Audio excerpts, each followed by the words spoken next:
આપણે તો વિઝન વાંચી છે ને, આવડશે જ ને. દ્રષ્ટિ વાંચી છે ને, આવડશે જ ને. પ્રહારની આખી એસેની બુક વાંચી છે ને, આવડવાનું જ છે ને. આટલા બધા તો ન્યૂઝપેપર વાંચી, આવડવાનું જ છે ને. એટલે જે આવડવાનું જ જે છે વાળી જે મેન્ટાલિટી છે ને આપણી, એના લીધે એસેમાં માર્ક્સ ધરખમ ઓછા આવે છે. જો હવે તમને હું જેવું માર્ક્સનો શબ્દ બોલું કે તરત જ તમારા મનમાં એવો પ્રશ્ન ઉદ્ભવે કે અમે ગમે તેવું લખીએ તો માર્ક્સ તો આવવાના હોય જ આવે છે. અને મને પણ ખબર છે કે એના જે ઇવેલ્યુએશન થાય છે એની અંદર ક્યાંક તો ગફલા થાય છે, બરોબર. ગફલા ઇન ધ સેન્સ પૈસાની રીતે નથી જોતા, પણ આપણે જે મહેનત કરીએ છીએ એ મહેનત એની અંદર રિફ્લેક્ટ નથી થતી. એમ કે જે લેવલનો આન્સર લખ્યો, જે લેવલનું એનાલિસિસ કરીને પેપર લખ્યું, એ લેવલના માર્ક્સ આપણને રિફ્લેક્ટ નથી થતા. પણ હવે જો તમે આ થંબનેલ જોઈને આવ્યા છો અને તમારે હકીકતમાં ગાઈડન્સ લેવું છે તે વસ્તુ બાજુમાં છોડી દેવી પડશે. મને પણ આ વિડીયો બનાવતા એ જ વસ્તુ થતી હતી કે જો વ્યક્તિ મહેનત કરે તો આમાં 90 માર્ક્સ આવવા જોઈએ, બરોબર. જે રીતે યુપીએસસીમાં માર્કિંગ પેટર્ન છે ને, ઘણા બધા લોકોને 140-50 માર્ક્સ પણ આવતા હોય છે 250માંથી. તો એ રીતે જીપીએસસીમાં કેમ ના થાય? તો એ વસ્તુને આપણે શું કરીએ છીએ, અપવાદ ગણીને બાજુમાં રાખીએ છીએ. અને હકીકતમાં એસેમાં શું કરવું જોઈએ એની ચર્ચા એના પછી ચાલુ થાય, બરાબર. તો આપણે હવે જે મિત્રો એકદમ નવા સવા છે, પહેલી વખતે મીન્સ ત્યાંથી લઈને એકદમ અનુભવી છે, એ બધાને વર્ગને સંબોધિત કરીશું. એવું નથી કે વિડીયોના વ્યૂઝ વધારવા છે એટલે કહી રહ્યું છું, એટલા માટે કે પહેલી વખતે વાળા વ્યક્તિ એટલા જ કન્ફ્યુઝ છે કે જેટલા અનુભવી છે. કેમ કે અનુભવી કોઈ દિવસ પેપર પીવાયક્યુ નું એનાલિસિસ કરતા જ નથી. મેં મોટા ભાગના લોકોને જોયા છે કે પીવાયક્યુ નું એનાલિસિસ લોકોએ કર્યું જ નથી, કે નિબંધ કેવા પૂછાય છે, છેલ્લા 3 પેપરમાં શું પેટર્નમાં ચેન્જ આવી રહ્યો છે, એવી પણ એ લોકો દરકાર કરતા નથી. ખાલી જે topic woman, health, science and tech, sports, education, health, એવા બધા 15-20 ટોપિક ઉપર ખાલી નોટ્સ બનાવીને તૈયાર કરી દીધી અથવા કોઈ પણ બુક વાંચી લીધી એટલે આપણે તૈયાર. કોટ્સ અમુક જે ચવાઈ ગયેલા હોય ને એવા બધા તૈયાર કરી નાખે એટલે આપણને એવું લાગે કે એ કન્ટેન્ટ તૈયાર છે ને આપણે ત્યાં લખી નાખીશું. મેં મોટા ભાગના લોકોને આન્સર્સ લખતા નથી જોયા, નિબંધ લખતા નથી જોયા. 9-9 પેજના પ્રેક્ટિસ કરવાવાળા લોકોની સંખ્યા બહુ જ ઓછી છે. નહિવત કહું ને તો પણ ચાલે. હા, પતી જાય પેપર, ઘણા બધાને પતી જતું હશે. કોઈ પણ પ્રકારની પ્રેક્ટિસ કર્યા વગર પેપર પૂરું થવું એ કોઈ મતલબ ગર્વ લેવા જેવી વાત નથી. પેપર કઈ રીતે પૂરું થયું, એમાં તમે જે ધાર્યા હતા એ પ્રકારનું કન્ટેન્ટ તમે એની અંદર ઉમેરી શક્યા છો, બરોબર. જે ધારદાર વાક્યોની રજૂઆત થવી જોઈએ. નિબંધ એટલે વસ્તુ શું છે, કોઈ પ્રકારનું બંધન નથી તમારા પાસે. એ ટોપિકને અનુકૂળ આજુબાજુ તમારે લખવાનું છે, પણ કેવી ધારદાર રજૂઆત તમે કરો છો ને એ ઇમ્પોર્ટન્ટ છે. કોઈ એનાલિસિસ રજૂ કર્યું છે, કોઈ એનેક્ડોટ એની અંદર મૂક્યો છે, સંવાદથી શરૂઆત કરી છે કે નહીં, આખા પેપરની અંદર વ્યવસ્થિત ઢાળ સચવાયો છે કે નહીં, બરોબર. તમે જે પાછળ શબ્દો લખ્યા હતા એ બધા શબ્દો અંદર લાવી શક્યા કે નહીં. પાછળ શબ્દો ઇન ધ સેન્સ કે જે પાછળ આપણે રફ વર્ક કરીએ એ રફ વર્કને તમે પૂરેપૂરો જસ્ટિફાય કરી શક્યા છો. 12-13 મિનિટમાં તમારું રફ વર્ક પૂરું થઈ ગયું કે નહીં, બરોબર. કેમ કે ઘણી વખત એવું થતું હોય કે 15 મિનિટ સુધી તો આપણું રફ વર્ક જ પૂરું ના થાય તો જવાબ ક્યારે લખીશું પછી આપણે. 1 કલાક આપણને એક આન્સર લખવા માટે મળે અને મોટા ભાગના મિત્રોને એવું થતું હોય છે કે 10 મિનિટ ઉપર જતી રહેતી હોય. એટલે પહેલામાં 10 મિનિટ ગઈ, બીજામાં 5 મિનિટ ગઈ, એટલે છેલ્લા નિબંધ માટે પછી વધે કેટલી, 45 મિનિટ વધે. 45 મિનિટમાં જેવું તેવું ઘણા મિત્રો પછી ચિત્રો દોરીને આવી જતા હોય છે ને એવું બધું કરતા હોય છે. એટલે આજના સેશનનો આપણો ડિસ્કશનનો મુખ્ય પાર્ટ એ કે સૌથી પહેલું સોર્સિસથી શરૂઆત કરું. કેમ? કારણ કે આટલા સુધી તો તમે જોયું, પણ જેવું હું પેપરનું એનાલિસિસ શબ્દ બોલું એટલે તરત તમે ભાગી જશો. કેમ? કેમ કે કોઈ દિવસ કર્યું નથી ને એટલે આપણું મગજ એને એક્સેપ્ટ જ નહીં કરે. એટલે આપણે પહેલા સોર્સિસની વાત કરીએ. સોર્સિસમાંથી પછી પીવાયક્યુ જોઈશું. પછી સોર્સિસ જોઈ લીધા, પીવાયક્યુ જોઈ લીધા, પછી એને કઈ રીતે આપણે નોટ્સ બનાવીશું એ સૌથી ઇમ્પોર્ટન્ટ પાર્ટ છે. કેમ કે ઘણા મિત્રો એટલી બધી લેન્ધી નોટ્સ બનાવી નાખે છે એસે માટે કે છેલ્લા દિવસે રિવિઝન જ ના થાય. ઘણા મિત્રો નોટ્સ જ નથી બનાવતા. તો એ બંનેનો વચ્ચે જે બુદ્ધ ભગવાનનો મધ્યમ માર્ગ છે એ શું હોય? ડેઈલી આપણે નિબંધ માટે શું કરી શકીએ, કેટલો સમય નિબંધને ફાળવવો જોઈએ દિવસનો, એ બધાનું આપણે ડિસ્કશન આજે કરીશું. ઓકે, ચલો તો welcome to the session of essay 360 degree. Okay, ચલો સૌથી પહેલું સોર્સિસની વાત કરવાની છે, બરાબર. એટલે તમને ઘણા બધાને એવું થાય કે બધા જ સોર્સિસ અમને ટુ ધ પોઈન્ટ કહી દેશો તમે. હા, હું કહી જ દઈશ. જે એસે સાથેનો કોર્સ આવવાનું છે એમાં હું કન્ટેન્ટ ક્યાંથી તમને પીરસવાનું છું એ બધી જ વસ્તુ તમને કહી દઉં છું. સારા સારા એક્ઝામ્પલ્સ હું ક્યાંથી લાવવાનું એ પણ કહી દઉં. તો પણ તમે કોર્સ લેવા માટે પ્રેરાશો. કેમ? કારણ કે એ કન્ટેન્ટ ભેગું કરવું એ અગત્યનું છે અને એ કરવામાં આપણને તકલીફ પડે છે, બરાબર. હું તો ધારું કે ચાહું કે તમે આ વિડીયોમાંથી જેટલી જાણકારી મેળવી લો બધું જ કહી દઉં છું. મને એવું ફાવતું જ નથી કે 30-40% કન્ટેન્ટ આપવાનું, બીજા 60% માટે તમારે આવવું પડે કોર્સની અંદર. હું તમને સ્ટ્રેટેજી બધી જ કહી દઈશ. ખાલી ફોલો કરવા માટે કદાચ તમારે કોર્સ જોઈન કરવો પડે. કોર્સનું નામ એટલે લાલ બહાદુર શાસ્ત્રી બેચ. આમ તો બહુ પ્રચાર કરવાનું ગમતું નથી, પણ કરવો પડે છે એમ, કારણ કે બહુ મોટી મોટી માછલીઓની વચ્ચે જીવવાનું એટલે જેવું તેવું કામકાજ નથી. ચલો તો સોર્સિસની વાત કરીએ. તો હવે તમે મને એવું કહો કે સોર્સિસનું ડિસ્કશન કરતા હોય એટલે સૌથી પહેલી જરૂર એ ના પડે કે કેવા પ્રશ્નો પૂછાય છે. એમને તમે કઈ રીતે નોટ્સ બનાવો, બરાબર. એટલે મારો શરૂઆત જ ત્યાંથી થાય કે પેપરનું એનાલિસિસ. એક પણ શબ્દ નહીં પાડું. સૌથી પહેલું આપણે પેપરનું એનાલિસિસ કરીશું કે પીવાયક્યુનું એનાલિસિસ કરીને આપણને ખબર પડી જવી જોઈએ કે કેવા પ્રશ્નો પૂછાયા છે. તો એક એક પ્રશ્ન જોઈએ. આપણે 3 પેપર જોવાના છે, બરાબર. પહેલું પેપર કે જે આજથી આ જે લાસ્ટ જીપીએસસી ફેબ્રુઆરી મેન્સમાં લેવાય એના આગળ ને એના આગળનું પેપર આપણે જોવાના છીએ. પછી એના આગળ વાળું છેલ્લું જે લેવાયું એ છેલ્લે જોઈએ. એ ટ્રાન્ઝિશન ખબર પડશે અને ખરેખર અગત્યનું છે. એવું નથી કે એમાંથી કંઈ કન્ક્લુઝન નથી આવતું. તમે જોશો કે ના એમાં કમ્પ્લીટ ટ્રાન્ઝિશનનો ફેસ દેખાય. એ વસ્તુ એમની વાત છે કે કદાચ આ વખતે બદલી નાખે. તો આપણે જોઈએ ભારતની નવી શિક્ષણ નીતિ, બરાબર. એક જ મિનિટ. તો ભારતની નવી શિક્ષણ નીતિ. હવે હું અહીંયા તમારા પાસે એક વસ્તુ રજૂ કરવા માંગુ છું કે જીપીએસસી 2 ભાગમાં પેપર પૂછે છે આપણને. એક તો કે સીધા ટોપિક અને બીજું તો કે સબ ટોપિક. હવે શું છે ટોપિક અને સબ ટોપિક? હવે હું તમને એવું કહું કે શિક્ષણની અંદર સુધારા અત્યંત જરૂરી છે, તો એ સીધો શિક્ષણ ઉપર પ્રશ્ન થયો.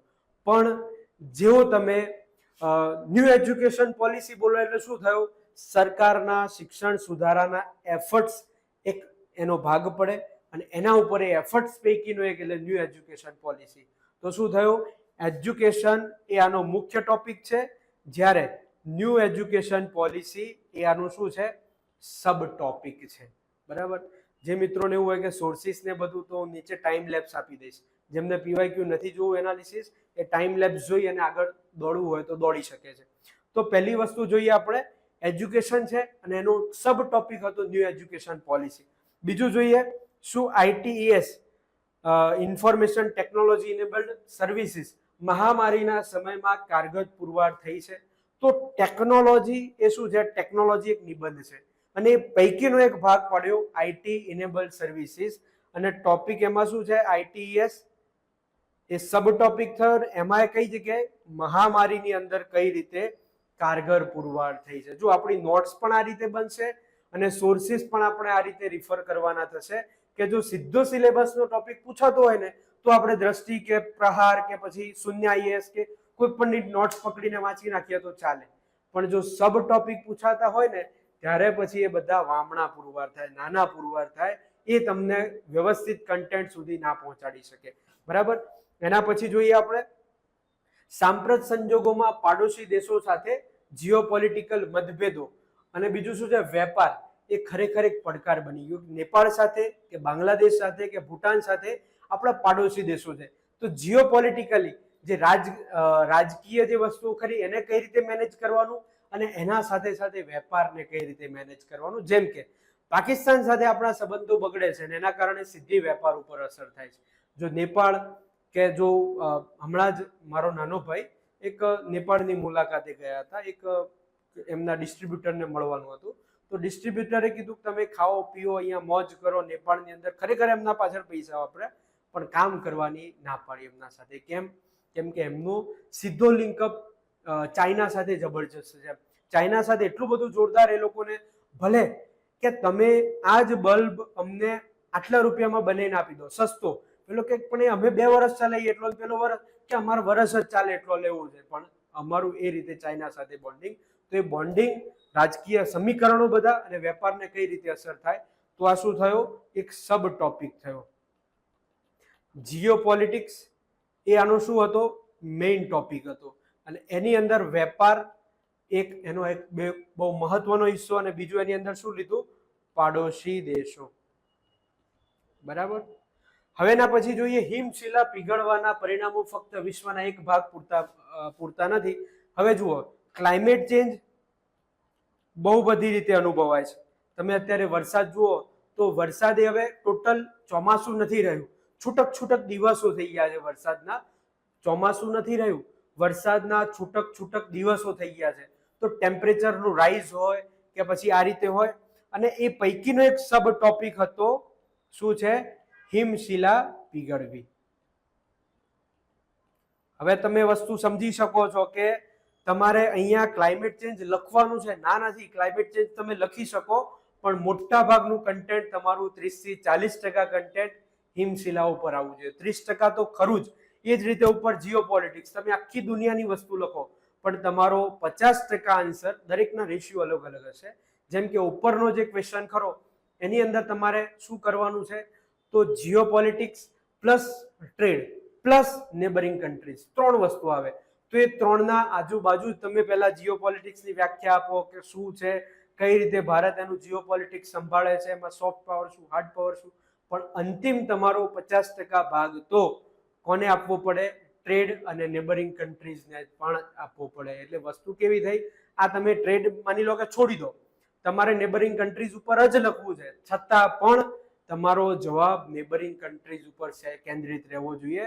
તો ઓવરઓલ જીઓપોલિટિક્સ કહો અથવા ઇન્ટરનેશનલ રિલેશન કહો, પણ એની અંદરનો સબ ટોપિક તમને પૂછ્યો છે. હવે જુઓ, તમે થોડું થોડુંક સમજવા માંડતા હશો કે હું શું કહેવા માંગી રહ્યો છું. ટોપિક ઉપર પ્રશ્નો પૂછાવાના બદલે સીધા એ લોકો સબ ટોપિક ઉપર વળવા માંડ્યા છે, નાના નાના મુદ્દા ઉઠાઈ રહ્યા છે. પછી જોઈએ આપણે, આ એક સરદાર પટેલનું સેન્ટેન્સ હતું, જે પહેલી બેચ હતી એમના માટે, કે તમારા જે પુરોગામીઓ હતા એઓ સામાન્ય નાગરિકોની રોજબરોજની બાબતોથી એમને અળગા રાખતા હતા, પણ તમારે એમને શું કરાવવાનું છે? ગળે લગાવવાના છે. હવે તમે જુઓ, આની અંદરનો મુખ્ય પોઈન્ટ શું છે તમારું? એડમિનિસ્ટ્રેશન અથવા વહીવટ કહી શકો. આખો મોઇન પોઈન્ટ વહીવટ, પણ અહીંયા શું છે? પબ્લિક ડીલિંગ એક મુખ્ય મુદ્દો ઉભરીને આવે છે.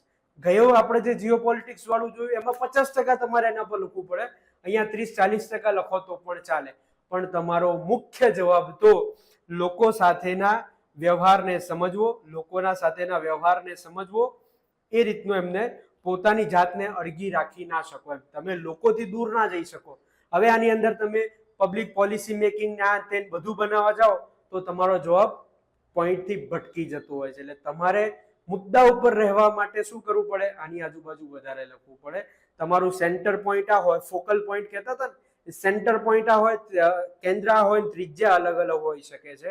તમે એના આજુબાજુ લખી શકો, પણ તમારે કેન્દ્ર તો એને રાખવું પડે. હવે જુઓ, આઝાદી પછીના ભારતમાં આર્થિક સુધારાની વિકાસ ગાથા. હવે તમે શું કીધું? અર્થવ્યવસ્થા પોઈન્ટ નથી તમારો. જુઓ, અહીંયા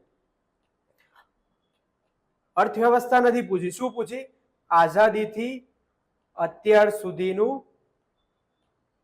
અર્થવ્યવસ્થા. હવે કદાચ આગળ આવે છે કે મહત્વની, ભારતની આઝાદી પછીની મહત્વની 3 ઘટનાઓ. તો તમને એવું થાય કે જે બધા બુક્સ વાળા છે, યુપીએસસી વાળા ને બધા શું કરતા હોય છે કે પહેલા પ્રશ્ન પૂછાઈ ગયો, પછી પોતાની જે 2018નું એડિશન હોય ને એને 9 કરીને 2024 કરવાનું, અને એ દરમિયાન જે છેલ્લા 3 વખતના પેપર હોય બધા એમાં એડ કરી દેવાના કન્ટેન્ટમાં. એટલે શું લાગે? અલ્યા, આ તો પેલું પૂછાયું તે તો આમના કન્ટેન્ટમાં જ હતો. અરે એવું નથી, એ પછી એડ કર્યું છે. પણ હું તમને દાવ મારીને કહું કે જે મિત્રો આપણા સાથે જોડાયેલા હતા એમને પૂછી લો કે આપણે આ જ પ્રકારનું કન્ટેન્ટ પહેલેથી આપેલું હતું, કે સાયન્સ અને ટેકનોલોજી, તો ક્યારથી? આઝાદીથી માંડીને અત્યાર સુધીની સાયન્સ અને ટેકનોલોજીનું ડેવલપમેન્ટ. બરોબર. એ જ રીતે ઇકોનોમિક્સ પૂછી નાખ્યું. તો આ સબ ટોપિક થયો. હવે આગળ જઈએ. ભારતે તેના સોફ્ટ પાવર થકી આગળ વધ્યું. જો બીજો પ્રશ્ન, એક જ પેપરની અંદર બીજો પ્રશ્ન છે. ઘણા બધા મિત્રો કહેતા હોય છે કે પૂર્તિ કેમ વંચાવો છો, આટલું બધું ન્યૂઝપેપર કેમ વંચાવો છો? એટલે ભાઈ, આ પેપર લખવા માટે એસેનું પેપર 9 પેજ પૂરા કરવા, 11 પેજ પૂરા કરવા કે જેવા તેવા ખેલ નથી એમ. એ તમે એકનું એક કન્ટેન્ટ, કે હું આ એક કન્ટેન્ટ વાંચું 5 જગ્યાએ કામ કરું, હવે એવા કન્ટેન્ટ પણ છે આપણા પાસે, ના નથી, એવું કન્ટેન્ટ ભરપૂર છે. પણ જ્યારે તમારે એનાલિટિકલ આવા આન્સર્સ લખવાના થાય ત્યારે તમને દરેક વસ્તુની અપડેટ ખબર હોવી જોઈએ. અને હું એવું નથી કહેતો બિલકુલ કે સીધું તમે પૂરતી જ લઈને બેસી જાઓ. તમે જોજો આગળ વિડીયો જુઓ કે સોર્સિસની અંદર આપણે કઈ વસ્તુને પહેલા રાખીએ છીએ, કઈ વસ્તુને છેલ્લી રાખીએ છીએ, એ તમારે જોવાની છે. બરાબર. તો ભારત તેના સોફ્ટ પાવર થકી આગળ વધી રહ્યું છે. સાંપ્રત સંબંધમાં આ વિશ્લેષણ કરો. આ પોઈન્ટ સીધો કહેવાય કે એક જોવા જઈએ તો આને પણ સબ ટોપિક ગણવો હોય તો ગણી શકાય કે જીઓ પોલિટિક્સ ઇન્ટરનેશનલ રિલેશનનો એક ભાગ છે કે સોફ્ટ પાવર, એ રીતે પણ તમે આને સોફ્ટ પાવર ને આ બાજુ લખવો હોય તો પણ લખી શકો છો. પણ આ સોફ્ટ પાવર વારંવાર ચર્ચામાં રહેતું હોય છે, એના કારણે પૂછાતું રહેતું હોય. પછી જોઈએ ઓવર ધ ટોપ પ્લેટફોર્મ્સ ની વ્યાપકતાએ પરંપરાગત મનોરંજન સામે તીવ્ર ભૂમિકા ઊભી કરી છે. હવે આ જુઓ, આ સિનેમા છે અને સિનેમાના ટોપિકની અંદર શું છે, over the top platforms, OTT પ્લેટફોર્મ્સની વાત આવી છે. હવે આની અંદર સમજવા જેવી આ એનાલિસિસ જ છે. શું છે એનાલિસિસ આની અંદર? કે તમે જુઓ આગળ જેટલા મુદ્દા હતા એની અંદર તમને સબ ટોપિક પૂછતા હોય એવું દેખાય છે, જ્યારે અહીંયા તમને શું દેખાય છે કે જે ન્યૂઝની અંદર વારંવાર ચર્ચામાં રહેતું હતું એ સીધું પૂછી નાખ્યું છે. અમુક વસ્તુ એવી છે કે આ જીઓ પોલિટિક્સ અને ટ્રેડ વાળું એ બહુ ચર્ચામાં નહોતું, હિમશિલા વાળું ચર્ચામાં હતું, આઈટીઈએસ અને મહામારી એ ચર્ચામાં નહોતું. એટલે એવા ટોપિકને તૈયાર કરવા માટે તમારે એક્સ્ટ્રા રીડિંગ કરવું પડે. ઓટીટી તો તમે ચર્ચામાં આવ્યું હશે, વિઝને કોઈ વીકલી ફોકસ આપ્યું હોય, કાં તો હું એક વિઝનનું નામ લઉં છું એના પાછળ ઘણા બધા નામ આવી જાય એમ સમજી લેવાનું. ઓનલી આઈએસ વાળા આવી ગયા, રાવસ વાળા આવી ગયા, બધા આપણે યુપીએસસી લેવલના અને એમનું કોપી કરતી જેટલી પણ સંસ્થાઓ છે ગુજરાતમાં જે છે એમની વાત કરું છું, જેટલી છે એ બધા શું આવી ગયા, એ બધા એની અંદર વિઝનના નામમાં આવી ગયા એવું સમજી લેવાનું કે વિઝનની અંદર કે ક્યાંક તમને એ વસ્તુ કન્ટેન્ટ મળી ગયું હોય. પણ જો તમારે તમારો 20% જવાબ બીજા કરતા અલગ બનાવવો છે તો પછી આપણે એના માટે આગળ ચર્ચા કરીએ છીએ. પણ સમજવાની વાત એ કે હવે સીધા ટોપિક ઇન્ડિયન સિનેમા નથી પૂછાયું. જુઓ કે અત્યારના કોન્ટેક્સ્ટમાં સિનેમા એ સમાજનું દર્પણ છે એવું નથી પૂછ્યું. શું પૂછ્યું છે આપણને?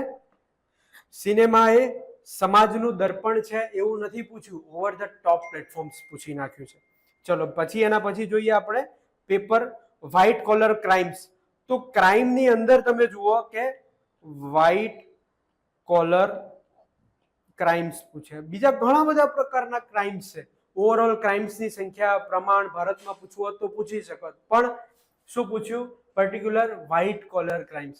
તમને નશીલા પદાર્થો કે એ રીતનો પ્રશ્ન પૂછી શકે, પણ તમને માની લો કે કદાચ ડ્રગ્સ ઉપર જ પૂછે કે છેલ્લા સમયની અંદર યુવાનોમાં જે ડ્રગ્સનું ચલણ વધી રહ્યું છે તો એ સ્પેસિફિક પોઈન્ટ થયો. ઓવરઓલ માદક દ્રવ્યો ઘણા બધા હોય છે અને આલ્કોહોલ, તમાકુ જેવાનું કન્ઝપ્શન વર્ષોથી થતું આવ્યું છે, પણ ડ્રગ્સ પણ ઘણો જૂનો છે.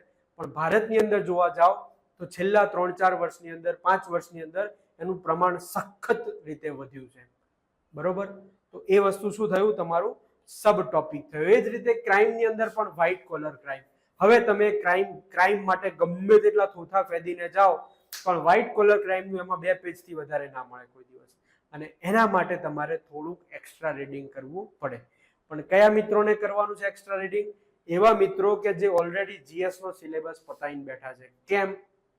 કારણ, ફરીથી બીજું કારણ, હું બહુ કોઈ જાતની બાયસનેસ વગર તમારે સામે ઉભો છું. કોઈ મારે એસે પ્રત્યે એવું કોઈ છે નહીં. બરોબર? કે આ રીતે હું સમજાવું તો જ મારો કોર્સ વેચાય એવો છે, એવું કંઈ છે નહીં.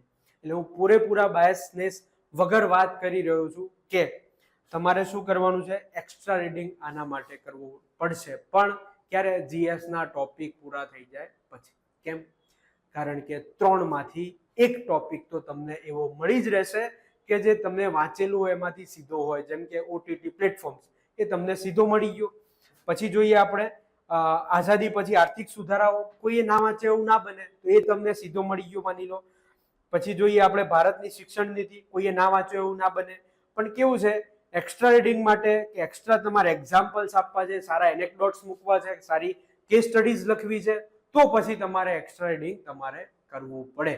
બાકી તમારે કરવાની જરૂર નથી. જો તમારે 70% આન્સર્સ બીજા સાથે મેચ થઈ જતું હોય અને એટલામાં તમને સંતોષ છે કે ના ભાઈ મારા એસેની અંદર એવરેજ માર્ક્સ આવે તો પણ હું બીજાને બીજા પેપરોમાં બીટ કરી લઈશ, તો પછી તમારે જરૂર નથી વાંચવાની. પહેલું જીએસ પતાવજો. ચાલો હવે પેપર નંબર 2 ની વાત કરીએ. તો પેપર નંબર 2 માં જુઓ. હવે જુઓ, પેપર નંબર 2 એ રિસન્ટ સેકન્ડ પેપર છે કે જે લેટેસ્ટ લેવાયું એના જસ્ટ આગળ વાળું. આગળ જોઈએ કયું હતું? એનાય આગળ વાળું હતું. એટલે એમાં શું દેખાયું તમને અને એમાં શું દેખાય એમાં ફેરક જોઈએ આપણે. હવે જોઈ રહ્યા છીએ આપણે કે આધુનિકીકરણ અને પશ્ચિમીકરણ આ બંને એક સમાન વિભાવનાઓ છે. તો એકદમ સિમ્પલ અને સીધો ક્વેશ્ચન છે કે જે કોઈ જગ્યાએ ચર્ચાઓમાં નથી રહેતો, એક જાતનો થોડોક ફિલોસોફિકલ ટાઈપ ક્વેશ્ચન છે કે પશ્ચિમીકરણની ફિલોસોફી શું છે અને આધુનિકીકરણની ફિલોસોફી શું છે અને બંનેમાં શું ફરક છે. એટલે કેવો કહી શકાય ખબર છે આ ક્વેશ્ચનને? Half philosophical. પેલી સેમી ગવર્મેન્ટ કહીએ ને, સેમી ગવર્મેન્ટ જે સંસ્થાઓ હોય તો એ પ્રકારનું. બીજું જોઈએ હવે એના પછી તો water shortage in India impact on. જુઓ, વોટર શોર્ટેજ તો ઘણા બધા અસર કરે, પણ શાના ઉપર અસર પૂછી છે? કૃષિ ઉપર, એની ઉત્પાદકતા ઉપર અને સામાન્ય જીવન ઉપર. હવે તમે અહીંયા 100% બીજા ઉપર પોઈન્ટ લખી જ શકો. ઉદ્યોગો ઉપર લખાય, ક્લાઇમેટ ચેન્જ ઉપર લખાય, બધું જ પોઈન્ટ લખાય. જીવ સૃષ્ટિ ઉપર લખાય, માનવ જીવન લખ્યું તો પ્રાણી જીવન ઉપર ના લખાય? આ લખાય જ. પણ તમારો મુખ્ય જવાબ કૃષિ, ઉત્પાદકતા અને માનવના જીવનને સંલગ્ન જ હોવો જોઈએ. ઓકે. એના પછી જોઈએ આપણે ત્રીજો ક્વેશ્ચન કે શું પછાતપણાના કારણો ઝડપથી બદલાય છે? કે તમે અમુક એરિયા એવા જુઓ કે પછાતપણા એટલે એવું જરૂરી નથી કે પછાતપણા પોઈન્ટ એવો દેખાય જ. તમે બેંગલુરુની વાત કરો તો છેલ્લા થોડાક સમયથી પાણીના ને બધા જે ક્રાઇસિસ ચાલુ છે એના પછી મૂડીઝે એવું કીધું કે જો બેંગલુરુની અંદર આ જ પ્રકારના ક્રાઇસિસ ચાલુ રહે તો ફોરેન ડાયરેક્ટ ઇન્વેસ્ટમેન્ટ જે બેંગલુરુની અંદર આવે છે એ ઘટી જશે. બેંગલુરુનો જે લેવલનો વિકાસ ચાલુ છે એ વિકાસને ઘણી હદે બ્રેક લાગી જશે. તો આ વસ્તુ જુઓ તો પછાતપણાના કારણો ઝડપથી બદલાતા હોય છે? ના. તમારે હા લખવું હોય તો પણ વાંધો નથી, ના પણ તમે આ રીતે લખી શકો. ના, છેલ્લા 30 વર્ષમાં, છેલ્લો 30 વર્ષના ગાળામાં ધીમે ધીમે જે પાણીના જે વહેડાઓ હોય ને બધા ઉપર જે કબજો કરી લેવામાં આવ્યો છે, પાણી જે રિસાઈને અંદર જવું જોઈએ, આખા બધા ડામરના પથ્થરો છે એના કારણે પાણી અંદર રહેતું નથી, ગ્રાઉન્ડ વોટર રિચાર્જ નથી થતું, તો બોરવેલ ક્યાંથી પાણી કાઢે? તો એ બધી સમસ્યાઓના કારણે ઓવર ધ ટાઈમ બેંગલુરુની અંદર આ સમસ્યા જોવા મળે છે.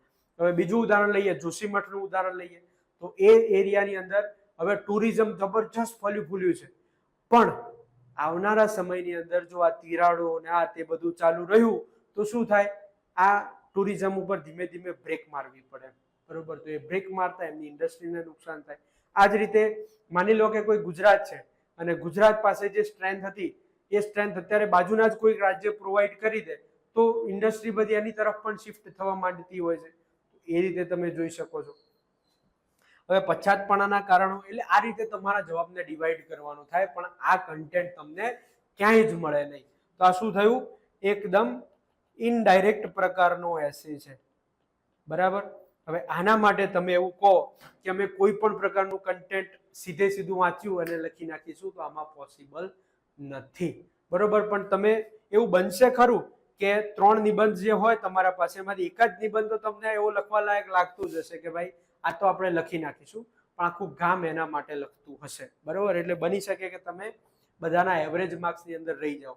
પણ આવું કંઈક કન્ટેન્ટ તમે વાંચ્યું હોય કે જેમાં તમે એને વ્યવસ્થિત રીતે જુઓ, એસે પસંદ કરતા ખાસ ધ્યાન એ રાખજો કે આ માત્ર એની ગેમ નથી કે તમને 9 કરવા જઈએ અને માર્ક્સ લઈ લઈએ. ના ના ના ના. એમાં શું તકલીફ થાય પછી કે 4 પેજે જઈને ઊભા રહી જાઓ, 3 પેજે જઈને ઊભા રહી જાઓ અને પાછળ એના એ જ 3 પેજ પાછળ કોપી પેસ્ટ કરવાના થાય ભાષા બદલીને. એના કરતાં તમને જે સિમ્પલ ક્લાઇમેટ ચેન્જ આવડતો હોય તો ક્લાઇમેટ ચેન્જ લખો, પણ એના માટે કંઈક એક્સ્ટ્રા રીડિંગ તમે કરેલું હશે તો 100% તમારા ફાયદામાં રહેવાનું. પછી જોઈએ can tourism industry bring about revolutionary changes?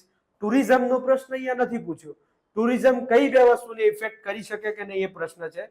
તો પહેલી વસ્તુ છે સોશિયો ઇકોનોમિક ડેવલપમેન્ટ અને પ્રોટેક્શન ઓફ એન્વાયરમેન્ટ. તો શું એ બેને અસર કરી શકે છે? તો ટુરિઝમનો પણ સબ પોઈન્ટ થયો. સીધું ટુરિઝમ તમને પૂછ્યું નથી કે ટુરિઝમ કઈ રીતે ફાયદાકારક છે, એવું નહીં. ટુરિઝમ અને કોનો સંબંધ જોવાનો છે? એન્વાયરમેન્ટ. એ બંનેનો સંબંધની ચર્ચા તમારે આની અંદર કરવાની છે. ઓવરઓલ ટુરિઝમ લખો, એના ડેટાથી શરૂઆત કરો, કોઈ જ વાંધો નથી, પણ તમારો 50% જવાબ આની અંદર આ બે ટોપિક ઉપર જ સીમિત રહેવો જોઈએ. આ ટોપિક તો બલકે એવો છે કે 70% સુધી તમારો જવાબ એ બે ઉપર કેન્દ્રિત રહે તો તમને સૌથી વધારે માર્ક્સ મળવાના ચાન્સ ખરા. હવે જોઈએ આપણે ફટાફટ તો education meaningful vehicle of reason. શું વિચાર શક્તિ અને પરિવર્તન લાવવા માટેનું સાધન છે શિક્ષણ, કે માત્ર રોજગાર આપવાનું સાધન છે? તો કેવા પ્રશ્ન થયો? ફિલોસોફિકલ પ્રશ્ન થયો એમ કે કોઈક ડિબેટેબલ ક્વેશ્ચન હોય અને એ તમને પ્રશ્ન પૂછ્યો છે, આમાં શિક્ષણનો પ્રશ્ન સહેજ પણ નથી જુઓ કે વિચાર શક્તિ ખીલવી શકે કે નહીં એના તમને 3 પેજ ભરતા આવડવા જોઈએ, પછી એ માત્ર કૌશલ્યનું સાધન છે તો એના 3 પેજ ભરતા આવડવા જોઈએ અને કન્ક્લુઝનમાં 1 પેજ આવડે તો તમે આ નિબંધ લખી શકો છો. બાકી એજ્યુકેશનનો ડેટા ખબર હોય કે ભાઈ બેન્જામિન ફ્રેન્કલિને એવું કીધું હતું કે ભાઈ સૌથી સારામાં સારું રોકાણ એ છે કે તમે જે શિક્ષણમાં કરો છો, તો એના લીધે વિચાર શક્તિને કોઈ ફરક ના પડ્યો, કૌશલ્યને કોઈ ફરક ના પડ્યો, કોઈ જગ્યાએ સેટ થતું નથી. તો અહીંયા તમારા પાસે એક્સ્ટ્રા રીડિંગ કરેલું હોય કે જે વસ્તુ સીધી કોઈ જગ્યાએ આપેલી નથી હોતી, અને આ જ વસ્તુ યુપીએસસીમાં પણ હોય છે. એટલા માટે એસેની અંદર માર્ક્સ લાવનાર જે વ્યક્તિ હોય છે ને પોતાની જાતે તૈયારી કરતા હોય છે, કોઈ એક મટીરિયલ ઉપર આધાર નથી રાખતા હોતા. હવે ભારતની અંદર ક્લીનર સિટીઝનું નિર્માણ, ભારતમાં સ્વચ્છ શહેરો, આ સીધો ટોપિક ગણી શકાય છે. આ ક્લીનર, જો ક્લીનલીનેસ આવે તો એની અંદર શહેર આવે, ગામ આવે, બીજું કઈ એની અંદર ખાસ આવે નહીં. આમાં બધું જ આવી ગયું. પછી the film and the theatre reflect the popular culture in societies, આ પણ એક સીધો ક્વેશ્ચન છે. જુઓ શું છે, તો થિયેટર જે ખરું એ રિફ્લેક્ટ કરે છે પોપ્યુલર કલ્ચર, પણ આ પ્રશ્ન કયા ટાઈપનું છે, થોડોક ફિલોસોફિકલ પ્રકારનું. તમને ભારતીય સિનેમા ભૂતકાળ, વર્તમાન અને ભવિષ્યકાળ એવો પ્રશ્ન પૂછે તો તમે ધડાધડ લખી નાખો કે મુખ બોલતી ફિલ્મ આ હતી ને આ મારાથી લઈને અત્યાર સુધી આ પ્રકારના ચેન્જીસ જોવા મળે, આ થયું તે થયું, પહેલા સોશિયલ ફિલ્મ નથી બનતી, પેરેલલ બનીને અત્યારે નથી બનતી, ના તે બધું જ લખી શકો. પણ અહીંયા તમને પ્રશ્ન એ પ્રકારનો પૂછ્યો જ નથી. પ્રશ્ન શું પૂછ્યો છે, પોપ્યુલર કલ્ચરને રિફ્લેક્ટ કરે છે કે નહીં, તો કેવો થોડોક ફિલોસોફિકલ પ્રશ્ન થયો. The scope and limitations of online shopping, તો આ પણ એક સીધો ગઈ વખતના પેપરમાં જે ઓટીટી પ્રશ્ન દેખાયો એ જ પ્રકારનો છે કે ઓનલાઈન શોપિંગ ઉપર. પણ જોજો કે ઓનલાઈન શોપિંગ તમે જવાબ લખવાની શરૂઆત તો કરી નાખો, પણ આની અંદર ચોઈસ કરો. જો આમાં એક વસ્તુ સાથે સાથે એ પણ કહેતો જાઉં છું કે આ 3માંથી કયા વસ્તુને સિલેક્ટ કરવું જોઈએ લખતી વખતે. માની લો કે આ છેલ્લા 3 પ્રશ્નો છે, આ 2, અને ત્રીજો પ્રશ્ન એ છે કે which is more important, heredity or upbringing, એટલે ઘડતર કરવું જોઈએ કે ઉછેર કરવો જોઈએ, બંનેમાં બહુ મોટો ફરક છે. જુઓ અહીંયા શું દેખાયું આપણને, ફિલોસોફિકલ પ્રશ્નો દેખાયા. જુઓ તો કેટલા બધા આ પેપરની અંદર ફિલોસોફિકલ પ્રશ્નો આપણને દેખાયા કે જે ગયા પેપરમાં નહોતા. તમે અહીંયા જોશો કે અહીંયા શું છે, ફિલોસોફી પ્લસ ઇશ્યુ, બરોબર. તો આ શું છે, વંશ પરંપરાગત આ ઉછેરનો ઘણા બધા સમસ્યાઓ, ઘણી બધી બુક્સ તમારા સામે આવે છે કે કઈ રીતે બાળકોનો ઉછેર કરવો જોઈએ.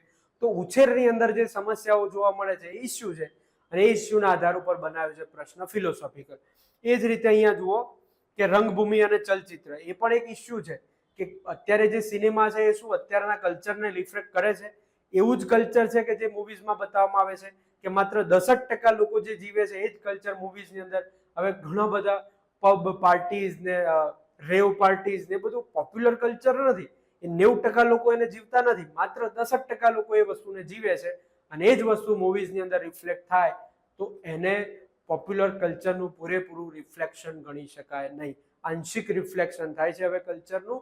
બાકી જે, અને અમુક ઘણા બધા એવા મૂવીઝ પણ બને છે કે જે કલ્ચરને વ્યવસ્થિત રીતે શો કરતા હોય, જેમ કે પંચાયત નામની જે સિરીઝ છે એ શું છે, એ ગામડાનું પોપ્યુલર કલ્ચર, પહેલા કલ્ચર હતું એના કરતા અત્યારે બદલાવેલું બતાવે છે. હા, ગામડાની અંદર સારા રસ્તાઓ નથી, એના માટે જ પેલો બનરાકસ કહે છે કે સાલા સોકર બેઠ જાતા હે એસા રસ્તા હે. તો એ શું કહે છે, બાઈક છે એની પાસે પણ રસ્તા સારા નથી, ને આ જ ગામડાઓની પરિસ્થિતિ છે. તો એ ગામની અંદર જે સંસ્કૃતિ છે કે તમે મીઠી ખીર દો બચ્ચે બવાસી એ પ્રકારનું લખો તો હજી પણ ઇસ્યુ થઈ શકે છે. એ શું બતાવે છે, પોપ્યુલર કલ્ચરને રિફ્લેક્ટ કરે છે. બીજું લાપતા લેડીઝ કરીને જે છે, તો ગામડાની અંદર કઈ રીતે જે જીવન જીવવામાં આવે છે, કઈ રીતે એક જાન જતી હોય છે ટ્રેનમાં, પાછી જરૂરી નથી કે બધી જાનો લક્ઝરી લઈને જતી હોય, પણ શું છે, પોપ્યુલર કલ્ચરને રિફ્લેક્ટ કરે છે એ વસ્તુ. તો એ વસ્તુ તમારા જવાબમાં આવવી જોઈએ. આ રીતનું ડિસ્કશન આપણે ટોપિક વાઇઝ કરવાના છીએ, બરોબર. 30 ટોપિક તો મેં નક્કી કર્યા છે, 30 ટોપિક માટે તો આવું આપણે ડિસ્કશન કરીશું જ, બરાબર. હવે તમે વિચારો કે સામે તમે બોલવાળા હો, બરોબર. થોડુંક તમને 50% તમને ખબર હોય, જેમ કે લીગલ અને કોન્સ્ટિટ્યુશનલ પ્રોવિઝન્સ ફોર વુમન, એ તમે બોલો, અને સારા સારા એનેક્ડોટ્સ હું તમને કહું કે આ રીતે અરાકુ વેલી કોફી છે કે પછી બીજું કોઈ કોઓપરેટિવ હોય કે જે મહિલાઓના દમ ઉપર જબરજસ્ત આગળ વધ્યું હોય, એ મહેનત તમારા પાસે હું નથી કરાવવા માંગતો, બરોબર, એ હું કરીને આપીશ તમને. આ તો કેવું છે, ફ્રીમાં તમને વિડીયો હું બનાવીને આપી રહ્યો છું, એટલા માટે હું તમને બધી જ વસ્તુ તો પ્રોવાઈડ કઈ રીતે કરી શકું. હું તમને 100% સ્ટ્રેટેજી કઈ રીતે બનાવવાની, એમાં એક પણ વસ્તુ મારા મનમાં રાખતો નથી કે આટલું તો હું કોર્સ માટે બાકી રાખું, કે પૈસા વાળાને જે આપવાનું છે કોર્સ ખરીદે એમને એમના માટે બાકી રાખવું, એવું સહેજ પણ નથી. પ્યોરલી જેટલું મારા મનમાં છે એસે માટે શું કરવું જોઈએ એ બધું પીરસી દઉં છું તમને. તમારા ઉપર છે કે તમે એને ફોલો કરી શકો છો કે નહીં, બરાબર. તો આ 3 માંથી તમારે ડિસાઈડ કરવું હોય તો સિમ્પલ છે કે તમે ઓનલાઈન આને પસંદ કરી શકો. મારા જેવું હોય તો હું આ સિનેમા વાળાને કરું, આ તો ના જ કરું. જુઓ ભાઈ, કેમ કે આમાં કેવું છે, જો 3 પ્રશ્નો તમારા સામે ફિલોસોફિકલ પૂછી લીધા તો પછી વાંધો નથી, પણ એક ફિલોસોફિકલ છે, 2 ફિલોસોફિકલ છે, ત્રીજો આપણા પાસે લખવા માટે મળે એવો છે, તો પછી શું કરો, તમે એને અવોઇડ કરો લખવાનું. કેમ કે તમે જે થોટ પ્રોસેસ સાથે જવાબ લખ્યો એ જ થોટ પ્રોસેસ સામેવાળો વ્યક્તિ ધરાવે છે કે નહીં એ શું ખબર આપણને, બરાબર. કદાચ એને માર્ક્સ ના પણ આપે, બરોબર. ઘણી વખતે સિવિક સેન્સ નો પ્રશ્ન પૂછાયો હતો, તો એ વખતે પણ આવી સમસ્યાઓ થઈ હતી કે કઈ સિવિક સેન્સ ની અંદર કઈ વસ્તુ 3-4 જ આપણે જોતા હોય, પણ મેં એક પણ બીજી 2-3 પણ લખી હતી, એના કારણે માર્ક્સ મને એટલા બધા જોરદાર નહોતા મળ્યા કે જે મળવા જોઈએ. તો આ વસ્તુ કેવી છે, આપણા જવાબની અંદર કઈ રીતે ઢાળવા તે 3 ફિલોસોફિકલ પૂછાય તો કોઈ વાંધો જ નથી, પછી તો કોઈ ચિંતા નથી, બરાબર. હવે ત્રીજું પેપર કે જે લેટેસ્ટ પૂછાયું છે એની ચર્ચા કરી લઈએ ફટાફટ. મને ખબર છે કે પેપર એનાલિસિસમાં ખાસો સમય ગયો, કદાચ જે મિત્રો કોન્સ્ટન્ટ એવું ઈચ્છે છે કે હજી બંધ કરું, હજી સોર્સિસ આવી જાય અને નથી આવતા, તો થોડીક વાર હજી રાહ જુઓ, કેમ કે પેપર એનાલિસિસ કોઈ નથી કરાવતું, અથવા કરાવતા હશે તો આપણે જોતા પણ નથી એમ. તો જોઈ લઈએ આપણે. પહેલું છે માય કોન્સેપ્ટ ઓફ લવ. તમે વિચાર કરો આમાં શું લખો અને શું નહીં. જો તમે વુમનની થીમ, એન્વાયરમેન્ટની થીમ, ટ્રાન્સજેન્ડરની થીમ, હેલ્થની થીમ, સ્પોર્ટ્સની થીમ એમ કરીને જો જતા રહ્યા અને સીધો તમારા માથે ધડામ કરીને પડે, પહેલો જ પ્રશ્ન પૂછાય લવ જોઈને તો આમ મજા આવી જાય કે હા હા હા, પણ જેવું તમે જુઓ ને કે માય કોન્સેપ્ટ ઓફ લવ, મારી વિચારે લવ શું છે, પ્રેમ કોને કહેવાય, એટલે તરત જ પછી એમ થાય કે ના બીજો જોઈ લઉં, આ તો નથી જ લખવું. બીજો જુઓ તો બીજો પણ આ ધ્રાસકો પડે કે સ્ત્રી તો શું છે, જન્મતી નથી પણ બનતી જાય છે. હવે અહીંયા વુમનનો તમે ગમે તેટલો ડેટા તૈયાર કર્યો હોય અહીંયા કામ લાગે નહીં.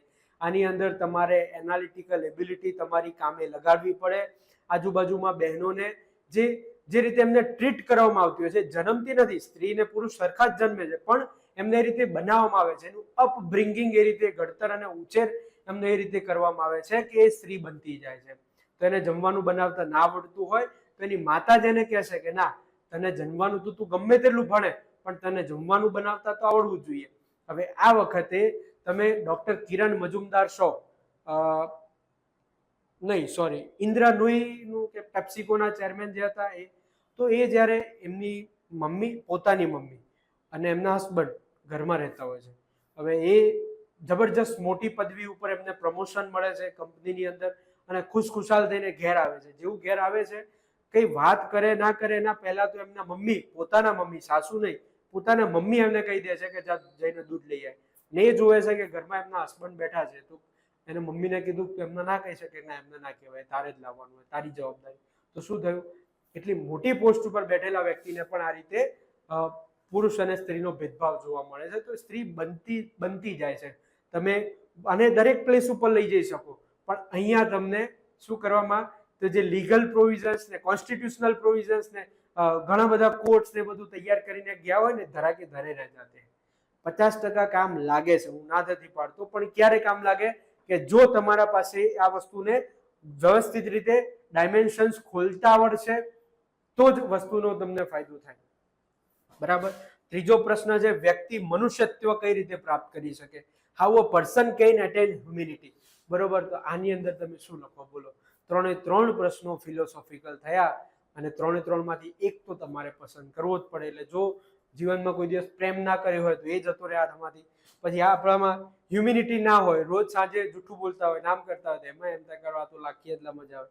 સ્ત્રી વાળો એક જવાબ લખવાનો રહે અને એમાં મોટા ભાગના મિત્રો 60 થી 70% મિત્રો સ્ત્રી ઉપરનું જેટલું કન્ટેન્ટ તૈયાર કરીને ગયા હોય એને એ જ નાખીને આવે. અને જો પેપર ચેકર વ્યવસ્થિત રીતે તમારો જો જવાબ ચેક કરે છે તો પછી ભૂકા ભરી જાય પેપરના, કેમ કે એને ખબર પડી જાય કે આ તો કોઈ આઉટ ઓફ ધ કોન્ટેક્સ્ટ બધા જવાબો લખેલા, બધા જ ફકરા આઉટ ઓફ ધ કોન્ટેક્સ્ટ દેખાય કે માં હતા ને મા એ માં ને બીજા વન વગડાના વા ને એ તમે જે બોટાદ કરતીને જેટલી પંક્તિઓ ગોખીને ગયા હોય એ બધી એમની એમ રહી જાય, કેમ કે અહીંયા સેટ કરી શકાય નહીં. તો જોયું અહીંયા કે 3 પ્રશ્નોમાં તમારે એક્સ્ટ્રા રીડિંગની જરૂર પડશે. બરોબર. પછી જોઈએ આપણે સાંપ્રત વૈશ્વિક રાજકારણના નૈતિક મૂલ્યો. જો અહીંયા ઇન્ટરનેશનલ રિલેશન નથી પૂછ્યું, કન્ટેમ્પરરી શું છે, ગ્લોબલ પોલિટિક્સ, એથિકલ વેલ્યુઝ શું છે. તો એથિકલ વેલ્યુઝ તમારે લખવી હોય તો ખાલી ઇન્ટરનેશનલ રિલેશન કેવા પ્રકારનું હોય અને કોને સોફ્ટ પાવર કહેવાય, શું કહેવાય, ભારતનું કેવું રહ્યું છે, એનાથી આ જવાબ પૂરો થાય નહીં. એના માટે વિશ્વની અંદર ઇઝરાયલ અને પેલેસ્ટાઇન વાંચીને ગયા હોય, કોણ કોના ઉપર છોડે છે, હુમલા કરે છે, એ વાંચીને પણ જવાબ ના લખાય. એના માટે પ્યોરલી એથિકલ વેલ્યુઝ ઉપર તમારે જવાબ લખવો પડે. અને એના માટે હું નથી કહેતો કે આનું કન્ટેન્ટ ક્યાંય નથી, છે, પણ એના ઉપર આપણી દ્રષ્ટિ જતી નથી. એટલે હવે જો તમે જીએસ કર્યું હોય, ગુજરાતી કર્યું હોય, ઇંગ્લિશ ઉપર ધ્યાન આપ્યું હોય અને આજ સુધી કોઈ દિવસ એસે ઉપર ધ્યાન જ નથી આપ્યું તો પછી હવેનો સમય છે કે તમે એના પાછળ ધ્યાન આપો.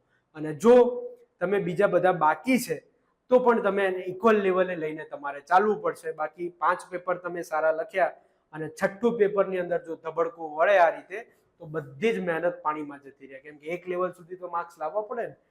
પછી જોઈએ 21મી સદીમાં મનુષ્ય સામે ઊભા થઈ ગયેલા શારીરિક સ્વાસ્થ્ય સંબંધિત પડકારો. તો મોટા ભાગના લોકો આના ઉપર જવાબ લખી નાખશે. બરોબર, કેમ કે આ વસ્તુ આવડી જાય. પણ 3 પેજ ઉપર જઈને પછી તો આના ઉપરથી એ કન્ટેન્ટ આપણું હાથમાંથી નીકળી જતું હોય છે. ઓકે, હવે આ પ્રશ્ન જુઓ ક્યાં છે, તો 2050ને ધ્યાનમાં રાખીને મધ્યમ વર્ગીય ભારતીય પરિવારની રોકાણ વિષયક નીતિઓ. કોઈ જગ્યાએ તમને બુકમાં કોઈ જગ્યાએ ના મળે અને એના માટે માત્ર ને માત્ર તમારે ન્યૂઝપેપરની અંદર આવા બધા ઘણા બધા લેખ આવતા હોય છે. ઇકોનોમિક્સનું પેજ જે આપણે છોડી દેતા હોઈએ છીએ વારંવાર, એ આની અંદર કામ લાગે છે. હવે જોઈએ આપણે આગળ, તો the experience of art leads to catharsis. બરોબર, આ તો બોલતા એ શબ્દ નથી આવડતો તો પેપરમાં તો કેમ કરીને યાદ આવે. અને એમાં ગુજરાતીમાં વિરેચન જ શબ્દ લખેલો હતો, એમાં કઈ ખબર ના પડે. તો આર્ટ શું છે, ઘણા બધા ઇમોશન્સના રેઝ, કિરણોને બહાર કાઢવાનું એક જરિયો છે કે તમે ગજબ કંટાળેલા હોય અને સોંગ સાંભળો તો તમારી ઇન્દ્રિયો બધી પ્રફુલ્લિત થઈ જાય. આ તો સોંગની વાત કરીએ, આર્ટની વાત કરીએ, અલગ અલગ વાતો કરીએ તો આ પ્રકારે તમે આ જવાબને ડીલ કરી શકતા હતા. પણ તમે જોશો ને તો મોટા ભાગના જવાબો માટે તમારે શું કરવું પડ્યું આની અંદર, તો ક્યાંક બહારથી કન્ટેન્ટ લાવવાની વાત થઈ. તો હવે આપણે કન્ક્લુઝન ઉપર આવીએ. પીવાયક્યુ નું કન્ક્લુઝન શું, તો સૌથી પહેલું કન્ક્લુઝન એ કે હા, શું છે હા, તો હા, કોમન ચર્ચામાં રહેતા મુદ્દા પણ પૂછાય છે. જેમ કે યાદ કરો તો કયા કયા મુદ્દાની ચર્ચા કરી આપણે, તો સૌથી પહેલું તો આવે આની અંદર હિમશિલા, પછી ઓટીટી વાળો પ્રશ્ન આવ્યો, પછી ઓનલાઈન શોપિંગ વાળો પ્રશ્ન આવ્યો, પછી સ્વાસ્થ્ય સંબંધિત પડકારોની જબરજસ્ત ચર્ચા થઈ હતી તો એનો પ્રશ્ન આવ્યો કે કોમન ચર્ચામાં રહેતા મુદ્દા પણ ટોપિક રીતે તમને સીધા 50 માર્ક્સમાં લખવા પૂછાય છે. હવે તમે ગમે તેટલો પ્રયત્ન કરો તો એ તમારો આખું મૌર્ય અને ગુપ્તા અને આ તે આખું હિસ્ટ્રી વાંચીને જાઓ ત્યારે 50 માર્ક્સ થાય. અને આ રીતે તમે વાંચેલો કોઈ એક ટુકડો કે કોઈ એક વ્યવસ્થિત આખા 5-6 પેજ વાંચેલા હોય અને એ તમને પૂછાયું એટલે સીધા તમે 50 માર્ક્સમાં આગળ નીકળી ગયા. બરાબર, જો પેપર ચેકિંગ સારું થાય તો. બરોબર, તો સીધા તમે આગળ નીકળી જઈ શકો છો. એટલે કોમન જે અતિશય ચર્ચામાં મુદ્દા હોય, જેમ કે આ વખતે ટેમ્પરેચરનું જે તાપમાન ગજબ લેવલનું ઉનાળામાં વધ્યું તો એ પ્રશ્ન પૂછાવાને લાયક છે. ચોમાસું, ન્યૂ નોર્મલ મોન્સૂન. તો મોન્સૂન હવે મોન્સૂન નથી રહ્યું. હમણાં જ મેં તમને કીધું કે છેલ્લા 123 વર્ષના ઇતિહાસમાં ગયા વર્ષે 2023નો જે ઓગસ્ટ મહિનો હતો એ છેલ્લા 123 વર્ષમાં સૌથી સૂકો હતો. એક સમય હતો કે જે નવરાત્રીના સમયે વરસાદ આવે તો એને માવઠું કહેવામાં આવતું હતું, અત્યારે કોમનલી વરસાદ આવે છે નવરાત્રીના સમયમાં, તો શું થયું? એનાલિસિસ થયું. ભડલીના વાક્યો હવે ખોટા પડી શકે છે, બરોબર? ભડલી વાક્યો, તો ભડલી વાક્યો ક્યાંક વાંચેલા, તમે અહીંયા લાવી દીધા, તો આ રીતે સેટ કરવાનું કામકાજ તમારે કરવું પડશે. એટલે કોમન જે ચર્ચામાં રહેતા મુદ્દા પણ પૂછાય છે. બીજું, ચવાઈ ગયેલા ટોપિક્સ માટે સબ ટોપિક કરવા પડશે, અથવા શું કરવું પડે? ઊંડાણમાં રીડિંગ કરો અથવા એક્સ્ટ્રા રીડિંગ કરો. હવે એજ્યુકેશન, સ્પોર્ટ્સ, હેલ્થ એ બધાની અંદર તમારે એક્સ્ટ્રા રીડિંગ તમારે અહીંયા કરવું જ પડે. જેમ કે હાયર એજ્યુકેશન હોય તો હાયર એજ્યુકેશનમાં અલગ અલગ એજ્યુકેશનનું લઈએ તો એની અંદર હાયર એજ્યુકેશન ઉપર પણ તમારે થોડુંક વ્યવસ્થિત ફોકસ કરવું પડે, કેમ કે હાયર એજ્યુકેશન ઇન્સ્ટિટ્યુશન્સની સ્થિતિ શું છે, પછી સ્કિલ બેઝડ એજ્યુકેશન, પછી એથિકલ એજ્યુકેશન, કે બાળકોને કઈ રીતે આ રીતે શિક્ષણ આપવું જોઈએ, એ પ્રશ્ન પૂછાઈ ગયો ઓલરેડી. આપણે સબ ટોપિક વાળું જોયું કે વિચાર કેળવવા માટે કઈ રીતે મદદરૂપ થાય, તો એ બધા પ્રકારના સબ ટોપિક તમારે હવે કરવા પડે. પણ કોના માટે? કે જે ચવાઈ ગયેલા ટોપિક છે એના માટે. પછી બહુ ઓછો કોમનલી ટોપિક હોય ને એમાં તમે સબ ટોપિક કરવા માંડો તો એ આપણા કશું જ કામનું નથી. જેમ કે બાયોટેકનોલોજી, તો હજી પણ સંભાવના છે કે બાયોટેકનોલોજી આખું પૂછાય, બરોબર? બાયોટેકનોલોજી ઘણી હેલ્પ કરી.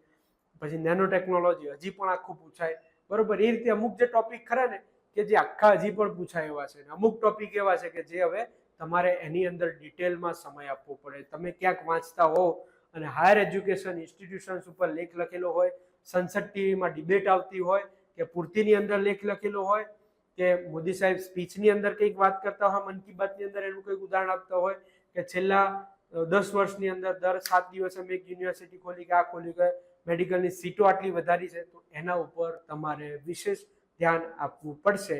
બાકી એવું નહીં થાય કે હાયર એજ્યુકેશન ઇન્સ્ટિટ્યુશન ઉપર તમે એક પેજનું કન્ટેન્ટ બનાવીને મૂકી દીધું અને તમે આખો જવાબ લખી શકો. હા, તમે જો એસેને અવોઇડ કરી રહ્યા છો કે ભાઈ જેવું આવડશે એવું લખી નાખીશું, 9-10 પેજ તો લખવાના જ, તો તમે વિડીયો જ અહીંયાથી બંધ કરી દો, બરાબર? પણ જેમને હકીકતમાં એસે માટે કંઈક કરવું છે, એના પાછળ સમય ફાળવવો છે, એના માટે આ વસ્તુ છે.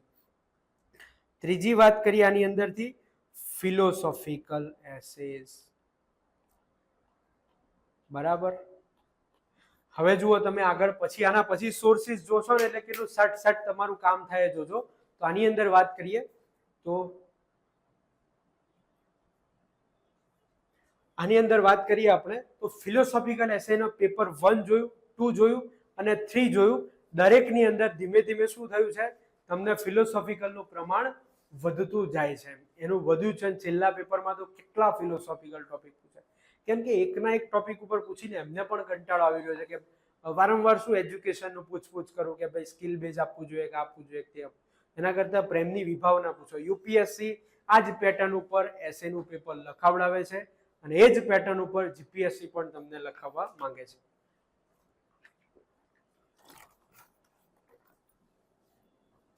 એટલે હવે એક ફિલોસોફિકલ એસે છે તો એના માટે હવે ખાસ આપણે જોયું તો ખરું કે ફિલોસોફિકલ એસેનું પ્રમાણ વધી ગયું છે, પણ એના માટે શું કરવું પડે તમારે? સિમ્પલ બાબત એ છે કે એના માટે વિશેષ કહો કે એક્સ્ટ્રા રીડિંગ કહો કે પછી પેલું એક્સ્ટ્રા કરિક્યુલર એક્ટિવિટીઝ આવતી હતી ને એ પ્રકારે આપણું એક્સ્ટ્રા રીડિંગ તમારે જે ટ્રેડિશનલ બુક્સ છે વિઝનનું પણ એ કોમન થયું, એનાથી કંઈક અલગ હટકે જઈને તમારે કંઈક વાંચવું પડે, બરાબર? ચલો તો હવે આપણે આપણા પાછા ટોપિક ઉપર જઈએ. આટલું કન્ક્લુઝન હતું આપણું. આ બધી જ વસ્તુ આગળ પણ ચર્ચા કરી, કઈ રીતે સિલેક્ટ કરવું જોઈએ એસે ને બધું. તો આના ઉપરથી જો એવું નથી કહેતો કે આવતી વખતે સેમની સેમ થીમ ફોલો થાય અને બધા જ ફિલોસોફિકલ પૂછે. બની શકે કે બધા જ ટોપિક ઉપર પૂછે, સબ ટોપિક પણ ના પૂછે, એવું પણ બને. પણ આપણું શું કામ શું છે? એઝમ્પશન લગાવવાનું અને તૈયારીને નવો ઓપ આપવાનો. જુઓ, ટોપિક પૂછાવાનો તો બધાને આવડવાનું. એગ્રીકલ્ચરનો ટોપિક પૂછાય તો કોણ 25 પેજ ના લખી શકે? આરામથી 10 પેજ તો આરામથી લખાય. પણ જો તમને એગ્રીકલ્ચરની અંદર પણ ખાસ કરીને વુમન ફાર્મર્સ ઉપર પૂછ્યું, કાં તો પર્ટિક્યુલરલી ટેકનોલોજી પૂછાય તો આવડી જ જાય, પણ યાંત્રિકીકરણ પૂછ્યું, બરોબર, તો એ રીતે તમે કહી શકો છો. પછી રૂરલ જે ફાર્મર્સ ખરા તો એમની પ્રામાણિક બીજ, જે સારા સારા બીજ અને ખાતરો દવાઓ બધું ડુપ્લિકેટ થવા માંડ્યું, ટોપિક એના ઉપર જતો રહે તો શું કરો? તો આ રીતે ટ્રેડિશનલ ટોપિક છે એના ઉપર આપણે વધારે ધ્યાન આપવું પડશે. હવે આપણે જો સોર્સિસ જોઈએ એટલે આપણને પૂરેપૂરો ખ્યાલ આવી જશે કે એના માટે આપણે શું કરવું પડશે.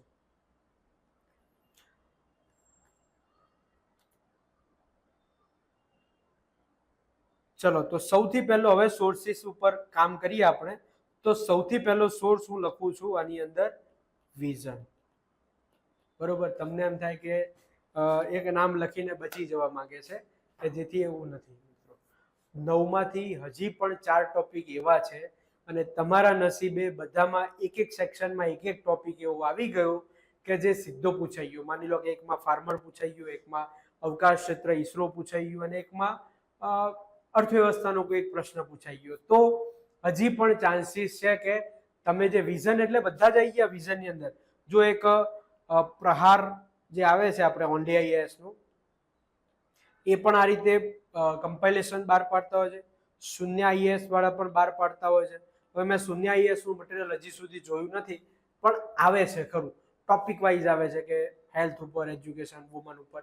તો એ હજી પણ વધારે ચાન્સીસ છે કે તમે એમાંથી કન્ટેન્ટ વાંચ્યું હોય તો તમને કામ લાગે. હવે તમને એક પ્રશ્ન થવો જોઈએ કે તમે જો હોટલની અંદર જમવા જાઓ, રેસ્ટોરન્ટમાં જમવા જાઓ, ત્યાં પનીરની સબ્જી ઘરે બનાવો, તમારા ઘરે કોઈ તમે જાતે ના બનાવતા હોય, બેન કે મમ્મી કે વાઈફ બનાવતા હોય, તો એમને પૂછજો કે કેટલો સમય લાગે પનીરની સબ્જી બનાવતા, અને ત્યાં તમને 15 મિનિટમાં કઈ રીતે હાજર કરીને આપી દે.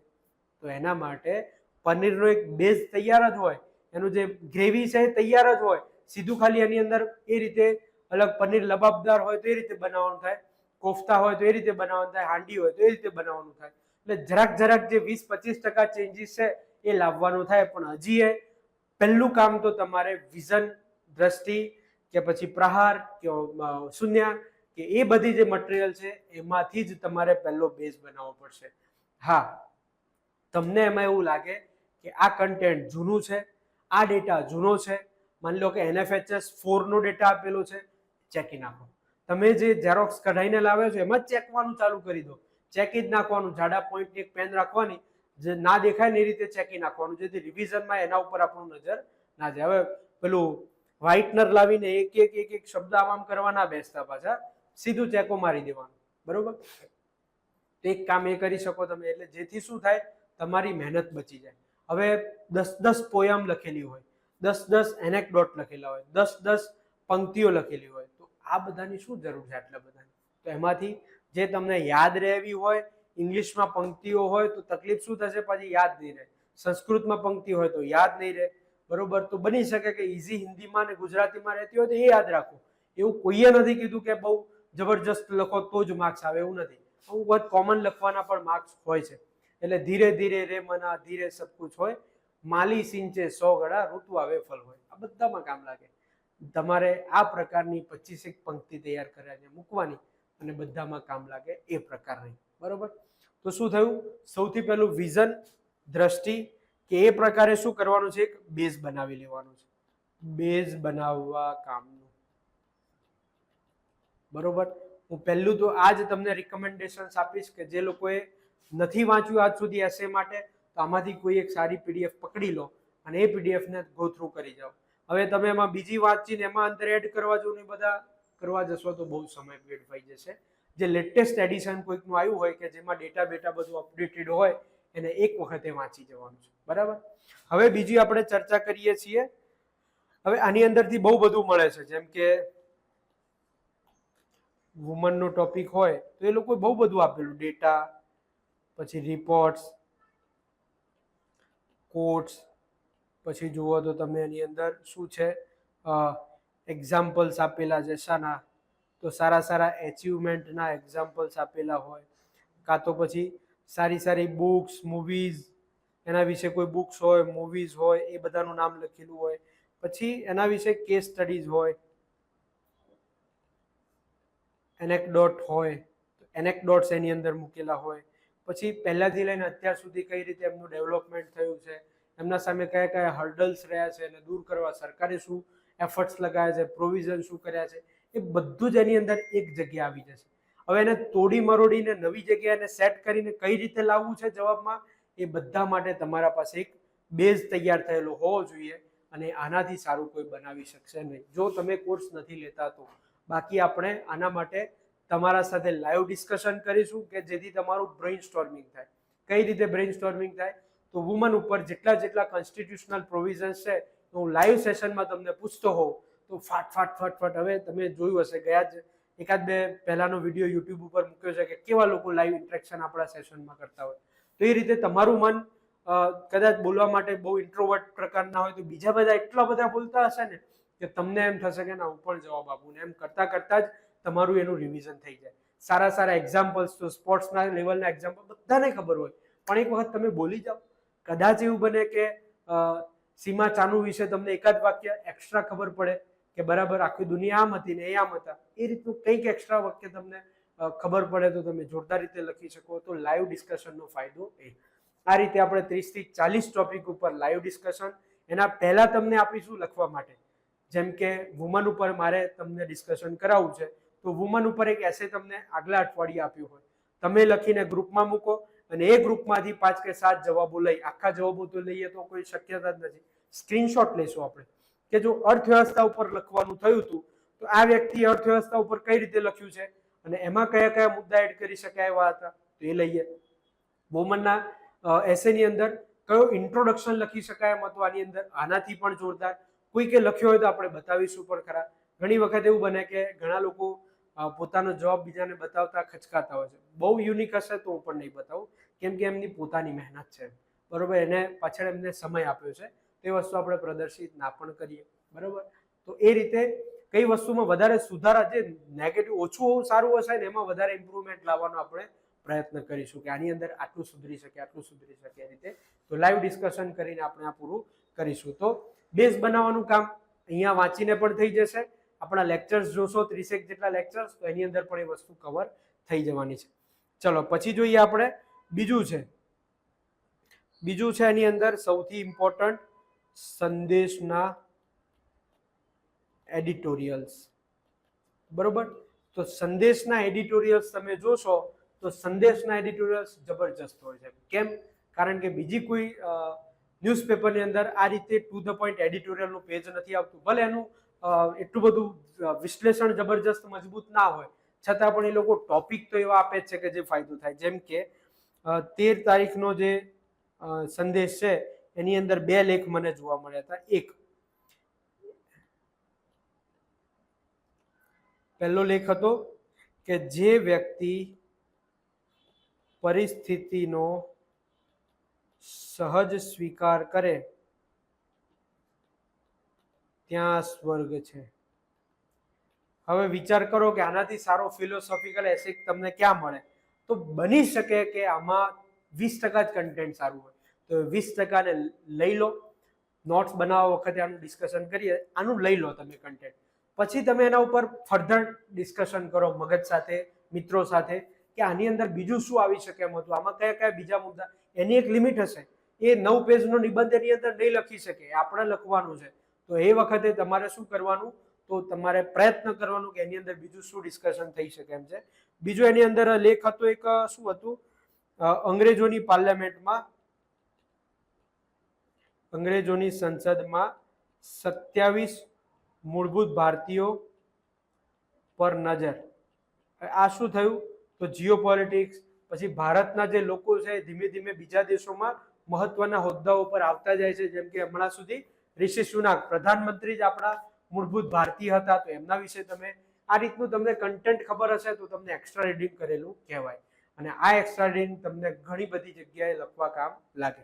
ઓકે, તો બીજું છે સંદેશના એડિટોરિયલ્સ. ત્રીજું લઈએ આપણે ટોપ સ્ટોરીઝ ઓફ ન્યૂઝપેપર.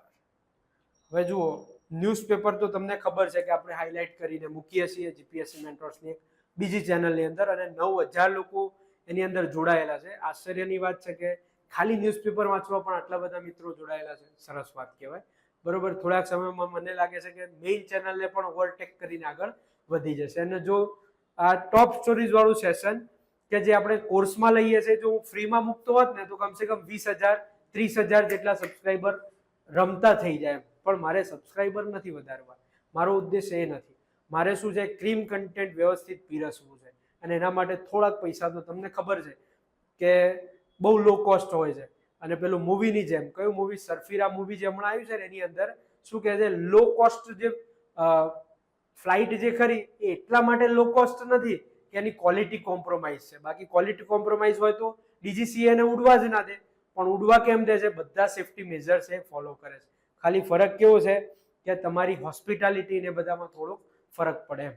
તો એ વસ્તુ આપણે અહીંયા એવું છે કે તમને બની શકે કે કદાચ તમે મને મળવા આવો તો ગજબની ખુરશીઓ, તમને કોઈ એમ કે બેસી રહો થોડી વાર 10 મિનિટ પછી સાહેબ, બની શકે હું કદાચ તમને સીધો મળી જાઉં ઓફિસની અંદર, તમારે એવું કોઈ બેરિયરનો રસ્તો ના આવે મારા સામે, બરોબર, બહુ તામઝામ ના હોય ગજબનો, બહુ પ્રચાર ના થતા હોય, એના કારણે એવું લાગી શકે. પણ અમુક વસ્તુ કેવી, લો કોસ્ટ બધી જ વસ્તુ ખરાબ હોય એવું નથી હોતું. તો આપણે આ વસ્તુ કોર્સની અંદર લઈએ છીએ. બોઝ મેન્ટરશિપમાં 10 સેશન લીધા છે માર્ચથી લઈને અત્યાર સુધીના.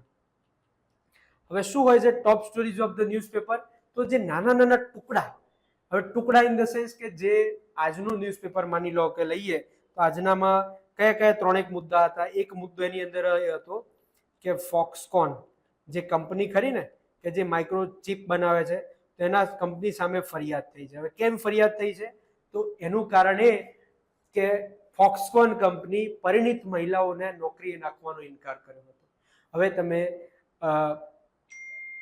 વર્કપ્લેસને સુરક્ષિત કરવાનો કાયદો, વિશાખા ગાઈડલાઇન્સ ને આ તે બધું જ જાણતા હોય, સી બોક્સ ને આ તે બધું જ જાણતા હોય, પણ જ્યાં સુધી તમારા પાસે તમારી તલવારને ધાર લાવે એવા એક્ઝામ્પલ્સ ના હોય ત્યાં સુધી તમારો જવાબ એટલો ધારદાર બને નહીં, બરોબર. એટલે ખાલી બેઝ બનાવીને પૂરું ના થાય. બેઝ ઉપર જે ટોપિંગ્સ કરવાનું હોય, પીઝા બનાવીએ તો એના ઉપર ટોપિંગ્સ કરવું પડે ને, તો એ ટોપિંગ્સ છે આ બધા. તો અહીંયા એક આજના જ ન્યૂઝપેપરમાં હતું. બીજું છે ફિનટેક ઉપર એઆઈ ની શું અસર, અથવા એઆઈ થી ફિનટેક ને શું ફાયદો. ત્રીજું હતું જળ સંકટના લીધે કૃષિ અને ઉદ્યોગ ઉપર શું અસર થાય. ચોથું હતું મૂડીઝ, આની અંદર જ હતું. 3 મુદ્દા લઈએ છીએ આપણે. મૂડીઝ વાળું મેં તમને ચર્ચા કરી કે એફડીઆઈ ઉપર પણ અસર થશે, બરોબર. તો આ રીતે તમે જુઓ, આ તો સીધો જ હમણાં આગળ એક પીવાયક્યુ જોયો ને સીધો જ અહીંયા આપેલો છે. તો આ રીતે લઈશું આપણે ટોપ સ્ટોરીઝ. ટોટલ અત્યાર સુધીમાં 480 જેવા શોર્ટ મુદ્દાઓ ઉપર ટોપ સ્ટોરીઝ લીધેલી છે નાના નાના. જેમ કે એમેઝોનના પેન્ટેનલ નામના જંગલોની અંદર આ રીતે દાવાનળ ફાટી નીકળી હતી. તો પેન્ટેનલના જંગલો છે એમાં દાવાનળ ફાટી નીકળી છે. તો આ વસ્તુ તમે ઓસ્ટ્રેલિયા સાથે કનેક્ટ કરી શકો છો. ઓસ્ટ્રેલિયામાં ઘણા બધા પ્રાણીઓ મળી ગયા, એની અંદર કાંગારૂ પણ ઘણા બધા હતા. એ જ રીતે પેન્ટેનલ જંગલ એ પ્યુમા નામના પ્રાણીઓનું સ્થાન છે, રહેવાનું મૂળ સ્થાન છે. તો એ રીતે તમે લખી શકો કે આના જેવી ઘણી બધી જીવસૃષ્ટિ નાશ પામશે. પણ તમે ખાલી ફેફસા છે એમેઝોન ને આવા જંગલોમાં આગ લાગે તો શું થાય ને આ થાય, એની જગ્યાએ પ્રોપર લખો કે તાજેતરમાં જે પેન્ટેનલના જંગલોમાં આગ લાગી હતી એનું ઉદાહરણ લખી રહ્યું છું એ રીતે. તો આ રીતે તમને 480 જેટલા ટોપ સ્ટોરીઝ નાના નાના ટુકડા લઈને મૂકેલા છે, એના વિડીયોઝ બનાવેલા છે. ખાસ જોઈ લેજો, ખાસ, બરોબર. જે નવો લાલ બહાદુર શાસ્ત્રી બેચ આવે એની અંદર એ મૂકીશું, અને એમાં એ સિરીઝ કન્ટિન્યુ રહેશે છેલ્લે 1-2 સુધી. અને હવે તો એ સિરીઝ એટલી ઇફેક્ટિવ થઈ જશે કારણ કે મોટાભાગના 50% મુદ્દા તો સીધા એસેને અડતા હોય છે, એટલા માટે. તો ટોપ સ્ટોરીઝ તે કદાચ તમારે કોર્સમાં ના જોડાઓ તો પણ ન્યૂઝપેપરની અંદર એવા 10 ટોપિક, દાડાના 5-7 ટોપિક તો આવે જ છે કે જે તમે આરામથી પોતાના એસેની અંદર ઉદાહરણ તરીકે વાપરી શકો છો, બરાબર. ચલો પછી વાત કરીએ આપણે ત્રીજા નંબરનું. કયા નંબરનું? ત્રીજું થઈ ગયું. હવે ચોથી વાત કરીએ. તો ચોથું અને સૌથી વધારે important, last but not the least, પૂર્તિબેન. તો પૂર્તિબેન હજી છેલ્લા નથી, એના પછી આવશે. તો પૂર્તિબેનનો ફાયદો શું? તો પૂર્તિબેનની અંદર તમને જે મેં એક્સ્ટ્રા રીડિંગ કીધું ને, એક્સ્ટ્રા રીડિંગ માટે મટીરિયલ મળશે. આપણા પાસે એવો સમય નથી કે આપણે એવા ગુજરાતીમાં તમે નિબંધ લખતા હોય તો ગુજરાતીની વેલ્યુ થશે ત્યાં. જો પેપર ચેકર વ્યવસ્થિત રીતે પેપર ચેક કરે તો હા, એની અંદર ગુજરાતી પણ ચેક કરવામાં આવે, તમારા જોડણીની ભૂલો પણ ચેક કરવામાં આવે. તો નિબંધ એ જો આઈડિયલી ચેક કરે તો હા. બાકી અમુક વ્યક્તિઓ બાયસનેસ સાથે જીવતા હોય કે ના હું જીએસ જ ચેક કરું છું, ભાઈ મને ભાષામાં કંઈ રસ નથી, તો પછી ફરક ના પડે. પણ જે મિત્રોને એવું હોય કે ના મારે ધારદાર ગુજરાતી સાથે કે ધારદાર ઇંગ્લિશ સાથે નિબંધ લખવો છે, તો પોતાની જે પણ ભાષા છે એના ઉપર થોડુંક પકડ લાવવાનું કામ કરજો. હવે એ પકડ લાવવા આપણે ગુજરાતીમાં નવલકથાઓ ના વાંચી શકીએ, પણ નવલકથાની નાનામાં નાની દીકરી કોણ છે? પૂર્તિબેન છે. તો પૂર્તિબેનની અંદર એવા જ લોકો લેખ લખે છે કે જે લોકો નવલકથાઓ લખતા હોય છે ઘણા બધા. તો એના કારણે આપણે બીજું કે એ લોકો લેખ તો લખશે પણ નવલકથા પોતે, હવે જય વસાવડાએ લખવી હોય યંગ બ્લડ ઉપર તો આખું નવલકથા લખી નાખો, કોણ ના પાડે 300-400 પેજ. પણ જ્યારે એ પૂર્તિની અંદર લખે ત્યારે તો એમણે શું કરવું પડે? પેલું જગુઆર વાળું કયું કાંડ થયું હતું? જેગુઆર વાળો જે આપણે ઘટના બની ઇસ્કોન ઉપર, એમાં એના ઉપરથી જ એમણે યુવાનો ઉપર જે લખવું એ લખવું પડે. એટલે ટુ ધ પોઈન્ટ જે વસ્તુ ચર્ચામાં છે, યુવાનો, ડ્રગ સાથે, તો એના ઉપર જ લેખ લખાયેલા છે. એવા જ લેખ આપણે વધારે વાંચીશું. જે કોર્સ આપણો જે એસે વાળો હશે લાલ બહાદુર શાસ્ત્રીની અંદર, એમાં એની ચર્ચા ખાસ કરીશું આપણે કે આ વસ્તુ કઈ રીતે લખાય, આમાં કયા કયા મુદ્દાઓને ઇન્ક્લુડ કરાય, એ બધી વસ્તુઓ ડિટેલમાં ડિસ્કશન એની અંદર કરીશું. તો પૂર્તિઓની અંદર ખાસ કરીને શું કરવાનું? જેટલા ઇમ્પોર્ટન્ટ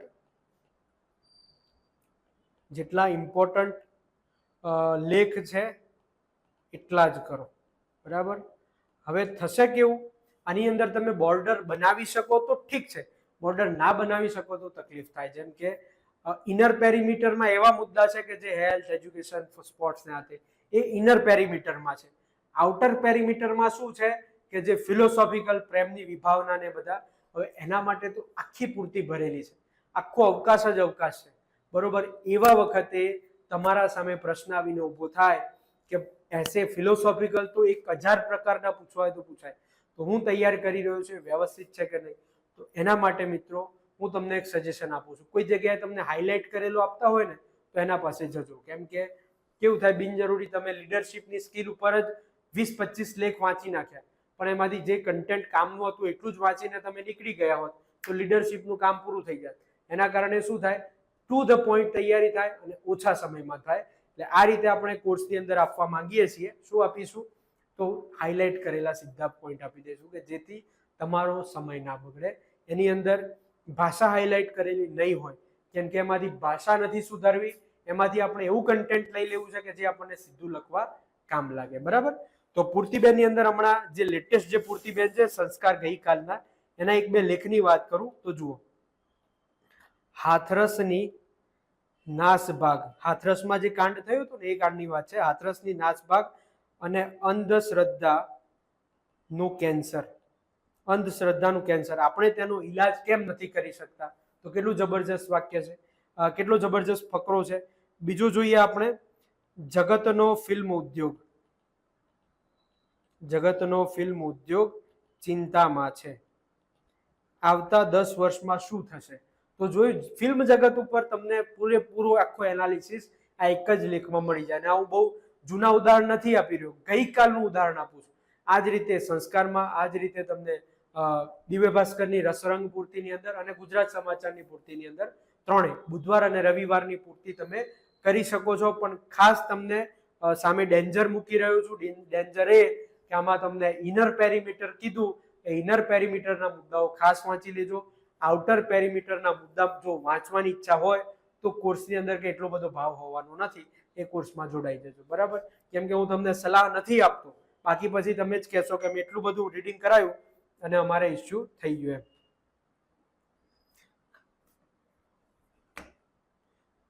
બરાબર? એક જ મિનિટ.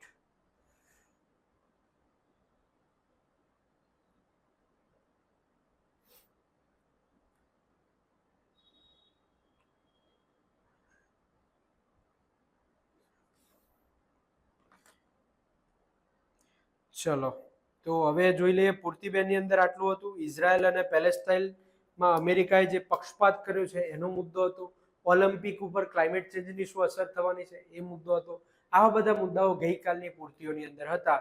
તો પૂર્તિ ગજબ કામની છે, પણ જો અત્યારથી જ કહું છું કે ઇનર પેરીમીટર વાળા મુદ્દા ખાસ કરી લેજો, આઉટર પેરીમીટર વાળા મુદ્દા છોડી દેજો. જો કરવા હોય ફિલોસોફિકલ આવા ટોપિક ઉપર વધારે રીડિંગ કરવું હોય, ટુ ધ પોઈન્ટ કરવું હોય, હાઇલાઇટેડ રીડિંગ કરવું હોય માત્ર, તો પછી તમારે શું કરવાનું છે? કોર્સની અંદર જોડાઈ જવાનું છે. એનાથી વધારે હું કંઈ કરી શકું એમ નથી. અને આની અંદર એક માત્ર હવે આપણું રહી જાય છે, એ છે 5મા નંબરનો મુદ્દો. અને 5મા નંબરનો મુદ્દો છે મન કી બાત, પાક્ષિક અને ન્યૂ ઇન્ડિયા સમાચાર. બરોબર. હવે કેવું થાય, માર્કેટમાં એક જ જણ તો એવું મળ્યું મને કે આ તો પાક્ષિક ભણાવે, એટલે પાક્ષિક નથી ભણાવતા. શું છે એમાંથી એટલું બધું કન્ટેન્ટ એની અંદર એટલું બધું રીચ છે, છતાં પણ હું 5મા નંબરે મૂકી રહ્યો છું. કેમ? પૂરેપૂરી સિક્વન્સમાં જ ગયા છીએ આપણે. પહેલું શું કીધું? તો પહેલું આપણે વિઝન વાળું ને બધું બેકગ્રાઉન્ડ બનાવવા માટે, સંદેશ વાળું, ત્રીજું ટોપ સ્ટોરીઝ વાળું, ચોથું આપણે કીધું પૂર્તિબેન, અને 5મું કરી રહ્યા છીએ પાક્ષિક અને ન્યૂ ઇન્ડિયા સમાચાર. બરોબર. તો મન કી બાતની અંદર મોદી સાહેબ એવા એનેક્ડોટ્સ આપે છે કે જબરજસ્ત એમ. પછી એવી બધી સ્ટોરીઝ આપે છે. અરાકુ વેલી કોફીની હમણાં સ્ટોરીઝ હતી, એક બીજા કયા હતા, કોઓપરેટિવ સોસાયટીની હતી. તો એવા ગજબના ઉદાહરણો આપે. હવે તમને કોઓપરેટિવ સેક્ટર ઉપર એસે પૂછાઈ ગયું, તો એ વખતે લખવા માટે તમારા પાસે એક્ઝામ્પલ લાવવા હોય તો પાક્ષિક જેવું કોઈ જ કન્ટેન્ટ નથી આપી શકતું. બરોબર. પણ વાંચવાનું કેટલું? તો છેલ્લા 6 મહિનાનું જ વાંચવાનું. એનાથી વધારે જૂનું કામનું છે એ વાંચવું હોય તો પછી કોર્સની અંદર આપણે પાક્ષિકની સમરી મૂકી છે 2023ની, એ તમે જોઈ શકો છો. બરોબર. એટલા પૂરતું તમારે કોઈ મિત્રનો મોબાઈલ લઈ કોઈ આપે તો એ 2 વિડીયો જોવા હોય તો ખાસ જોઈ લેજો. બરાબર. ઘણા બધા આજુબાજુમાં હવે તો ઘણા બધા મિત્રોના, કેમ કે ગઈ બેચમાં 520 કે 24 લોકો જોડાયેલા હતા, એટલે તમને કામ લાગશે. ન્યૂ ઇન્ડિયા સમાચારમાં પણ આ જ રીતે સરકારના શું સ્ટેપ છે એના વિશે એ ખાસ તમને સમજવા કામ લાગશે. હવે કન્ક્લુઝન પણ જોઈ લીધું. હવે જોઈ લઈએ હાઉ ટુ મેક નોટ્સ. હવે એ વસ્તુ સૌથી વધારે તમારા માટે ઇમ્પોર્ટન્ટ છે, કારણ કે ઘણા બધા મિત્રો શું કરે છે, બિનજરૂરી સમય એના પાછળ વેડફતા હોય છે કે how to make notes for an essay. તો પહેલી વસ્તુ આની અંદર એ આવે કે નોટ્સ બનાવશો, પણ ક્યારે બનાવશો, અને ફિલોસોફિકલ માટે બનાવશો કે કોમન ટોપિક માટે બનાવશો. પછી તમે જે બુક રિફર કરી વિઝનની કે પ્રહારની કે શૂન્યની, એની અંદર જ એડ કરી દેશો કે અલગથી પોતાની બુક બનાવશો. આ વસ્તુ સોલલી તમારા ઉપર છે. પણ હું તમને સજેશન એના માટે 100% આપી શકું. તેની અંદર સૌથી અગત્યની વાત એ કે તમે એસેની પ્રિપેરેશન કરવા બેસો,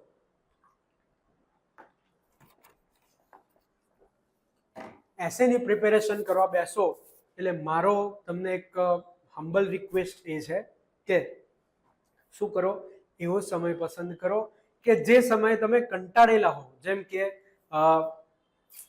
રવિવારનો સમય હોય તો રવિવારે ઘણું બધું વાતાવરણ શાંત હોય છે, ઘણી લાઇબ્રેરીઓ ખાલી હોય છે. તો એ દિવસે તમારે કરવું હોય તો એસેની તૈયારી કરો કે જેથી તમારા મનને લાગે કે ના, હું બીજા કરતા આગળ જઈ રહ્યો છું આની અંદર. તમારો કોઈક મિત્ર ફરવા ગયો, એ દિવસે તમે આ વસ્તુ કરી નાખી તો તમને પણ કંટાળો ના આવે. બીજું, જમ્યા પછી તરત કંટાળો આવતો હોય, રાતના સમયે 10 વાગ્યા પછી વાંચવાનો કંટાળો આવતો હોય, 11 વાગ્યા પછી વાંચવાનો કંટાળો આવતો હોય, ઊંઘ આવતી હોય, ત્યારે તમે આ બધા 5 જે તમને સોર્સિસ કીધા એનું રીડિંગ તમે કરી શકો છો કે જેથી કંટાળો પણ ના આવે. એક્સ્ટ્રા રીડિંગ કરો એટલે મજા પણ આવે, તમારા બધા છિદ્રો જે મગજના હોય ને પ્રફુલ્લિત રહે, અને પછી એની તમે નોટ્સ બનાવો શકો. હવે નોટ્સ બનાવતા ધ્યાન એ રાખવાની છે કે વાંચવાનો સમય અલગ હોવો જોઈએ અને નોટ્સ બનાવવાનો સમય અલગ હોવો જોઈએ. કેમ? કારણ કે જો ફ્રી માઇન્ડ સાથે તમે નોટ્સ બનાવવા બેસો તો ઘણું બધું બિનજરૂરી કન્ટેન્ટ લખાઈ જશે.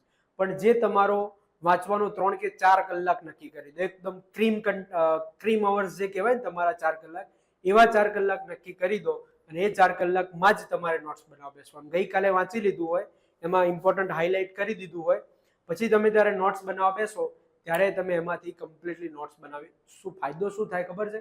તમે બિનજરૂરી વાંચતા બચશો, એમ બિનજરૂરી લખતા બચશો. બરોબર. આ પહેલો પોઈન્ટ થયો. બીજું,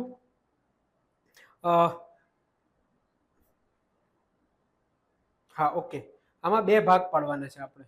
પહેલો ભાગ એ કે ડિજિટલ નોટ્સ, કે ઘણા બધા મિત્રો એવા છે કે જે શું કહેવાય, આ રીતે ડિજિટલી વાંચવાનું પસંદ કરતા હોય, આઈપેડ કે ટેબ્લેટ કે એવું બધું ધરાવતા હોય, મોબાઈલમાં બનાવવા માંગતા હોય. એ બનાવવા માટે પહેલી વાત એ કરું કે અલગ અલગ ફોલ્ડર બનાવી દો. એની અંદર એક ફોલ્ડર, આ બધું કર્યું જશે તમે, બહુ મોટી વસ્તુ નવી વસ્તુ નથી કર્યો, પણ એની અંદર હવે ફરક એ પાડવાનો કે પહેલા શું કરતા હતા આપણે, એક ફોલ્ડરની અંદર એક જ નોટમાં બધું લખી નાખતા હતા એજ્યુકેશનનું. પણ હવે સમય મેં તમને બતાવ્યું ને સબ ટોપિકની અંદર કામ કરવાનો સમય આવ્યો છે. એટલે એના ઉપર પણ થોડુંક વિશેષ કન્ટેન્ટ તમે લખો, એના માટે તમારે અલગ અલગ મુદ્દા બનાવવાના. આ તો કોમન વાત થઈ, આ તો બધા કરતા હોય જેટલા ડિજિટલ ધરાવતા. પણ બીજી વસ્તુ એ કે જે મિત્રો મોબાઈલની અંદર આ વસ્તુ કરવા માંગે છે અને આવું કોઈ ડિજિટલ વસ્તુ નથી ધરાવતા છતાં પણ આ રીતે ડિજિટલ નોટ્સ બનાવી, એ શું કરી શકે? તો કોઈ પણ નોટપેડ કે તમારા બધાની અંદર સેમસંગ નોટ્સ ને બધું આવતું જ હોય છે. ફરક એટલો જ આપણે ઉપયોગ નથી કરતા. શું કરવાનું? તો તમે માની લો કે ન્યૂઝપેપર લઈને બેઠા અને તમને એવું લાગ્યું કે મારે એક લાઈન કામની છે, તો મેં એની અંદર ફોલ્ડર બનાવી દો, એજ્યુકેશન, હેલ્થ, બધા જે ફોલ્ડર જે ડિજિટલ નોટ્સ વાળો વ્યક્તિ બનાવે એ તમે મોબાઈલની અંદર સેમસંગ નોટ્સની અંદર પણ બનતા જ હોય છે. તો ફોલ્ડર બનાવી દો, અલગ અલગ નોટ્સ બનાવી દો, એની અંદર ફોટા પણ અપલોડ કરી શકો. હવે કરવાનું શું છે? શું તમે કોઈ ટોપિક વાંચો, હવે એમાંથી તમને જેટલું કામનું લાગતું હોય એટલું ગૂગલ લેન્સની અંદર આ રીતે સ્કેન કરવાનું અને એમાંથી 3 લાઈનો કામની લાગી તો એ 3 લાઈનો લઈ સ્કેન કરી કોપી કરી અને સીધી તમારે તમારી નોટમાં પેસ્ટ કરી દેવાની. શું થયું? તો તમારી નોટ્સ બનાવવાની જે મહેનત છે એ ઘણી બધી બચી જશે, ઘણી બધી. બરોબર? ટોપ સ્ટોરીઝ વાળું જુઓ, માની લો કે તમે સેશન જોઈ લો તો કોઈ વાંધો જ નથી, પણ જો તમે જાતે વાંચો છો કે એમેઝોનના પેન્ટેનલના જંગલોમાં આગ, પ્યુમાનું ઘર, તો આ જ વસ્તુ તમારે સિલેક્ટ કરવાની, કોપી કરવાની, તમારી નોટ્સમાં નાખી દેવાની. ક્લાઇમેટ ચેન્જનું 123 વર્ષ વાળું મેં ઉદાહરણ આપ્યું હમણાં, એવું આખું એક લાઈન વાંચવાની, અંદર ઉતારી દેવાની.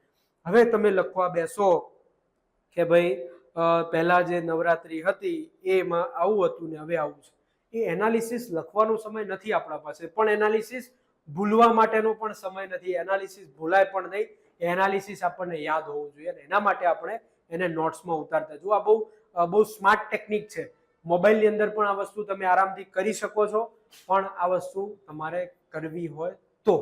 બરોબર? આ રીતે ફોટો કોઈકનો તમને એવું લાગે કે આખો ને આખો ફોટો કામનો છે, જેમ કે વાઇબ્રન્ટ ગુજરાતનો ફોટો હતો, પાક્ષિકની અંદર આવેલો હતો કે વાઇબ્રન્ટ ગુજરાત છેલ્લા 20 વર્ષમાં આ શું ફરક પડ્યો? તો ગુજરાતનું અર્થતંત્ર જ્યારે પૂછાય તેમાં વાઇબ્રન્ટ ગુજરાતનો બહુ જ મોટો રોલ છે અને એના ડેટા ખબર હોવા જોઈએ. 20 વર્ષ પહેલા રોકાણ કેટલું આવતું હતું, અત્યારે કેટલું આવે, આના લીધે રોજગાર કેટલો મળ્યો 20 વર્ષની અંદર. આ વસ્તુ તમારે ફોટો પાડીને આખો ફોટો નોટની અંદર લાવી દેવાનો. આ શું થયું? જે મિત્રો હાર્ડ કોપીમાં જ નોટ્સ બનાવે છે, હવે તમે આવી ન્યૂઝપેપર, પૂર્તિ ને બધી નોટ્સ બનાવવા જશો ને તો તમારો 50% સમય તો ખાલી એસે જ ખાઈ જશે. અને એટલો બધો સમય આપણા પાસે નથી, કેમ કે ટોપિક વાઇઝ નોટ્સ જે જીએસ ની જોઈએ, જીએસ 1, 2, 3 એ સૌથી વધારે અગત્યની છે. એસએની નોટ્સ ના બને તો ચાલશે, જીએસ 1, 2, 3 ની નોટ્સ તમારે બનવી જોઈએ. આપણે નવો વિડીયો એના માટે બનાવીશું અલગથી. તો એના કરતા એસએની નોટ્સ બનવી જોઈએ અને જીએસ 1, 2, 3 ની.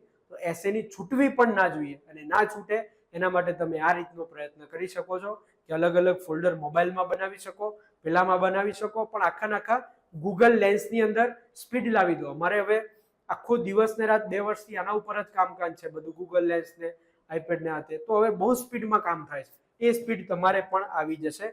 તો જે ડિજિટલ નોટ્સ વાળા છે એની અંદર પણ 2 વિભાગ, કે જેના પાસે ટેબ્લેટ કે એવું કંઈક છે કે લેપટોપ છે અથવા નથી, એના પાસે મોબાઈલ છે, તો એમણે શું કરવાનું છે? ખાસ ગૂગલ લેન્સનો ખાસ ઉપયોગ કરતા શીખી જવાનું છે અને એમાં તમારે નોટ્સ બનાવવાની છે. હવે હાર્ડ કોપીની વાત કરીએ તો ઘણા બધા એવા લોકો હોય છે કે જેમના પાસે બધા ગેજેટ છે પણ એમને હાર્ડ કોપી જ બનાવવાનું ગમે છે. તો એમણે ખાસ ધ્યાન એ રાખવાનું કે ફોલ્ડર લાવી દો. ફોલ્ડર ફાઇલ આવે છે ને પ્લાસ્ટિક વાળી, તો એક ફાઇલની અંદર 3 ટોપિક, હેલ્થ, એજ્યુકેશન અને વુમન પહેલી ફાઇલમાં, બીજી ફાઇલ, ત્રીજી ફાઇલ, ચોથી ફાઇલ, અને એમાં ક્લિપો લાવવાનું કામ કરો. જે ક્લિપ હોય ને, તો વુમન વાળામાં ક્લિપ લગાવી દીધી, હેલ્થ વાળામાં ક્લિપ લગાવી દીધી, સ્પોર્ટ્સ વાળામાં ક્લિપ લગાવી દીધી. પછી એની અંદર પેજમાં તમે એડ કરવું હોય તો કરી શકો છો. આગળ જે મેં કીધું ને તમને, એનેક્ડોટ, સ્ટોરીઝ, ડેટા, રિપોર્ટ્સ, અચીવમેન્ટ્સ, ગવર્મેન્ટના કાર્યો, કોઝીસ, કોઈ વસ્તુ હોય તો કોઝીસ, એના પરિણામો શું આવે, એફર્ટ શું લગાવવામાં આવે, ઇન્ટ્રોડક્શન શું, સ્ટોરી શું, એ બધી વસ્તુઓ તમે એ રીતે પોતાની બનાવી શકો. જેમ કે મન કી બાત કોઈ સાંભળવાનું ગમતું હોય, એમાં સારું ઉદાહરણ મળ્યું તો એને તમારે આ રીતે લખી લેવાનું છે.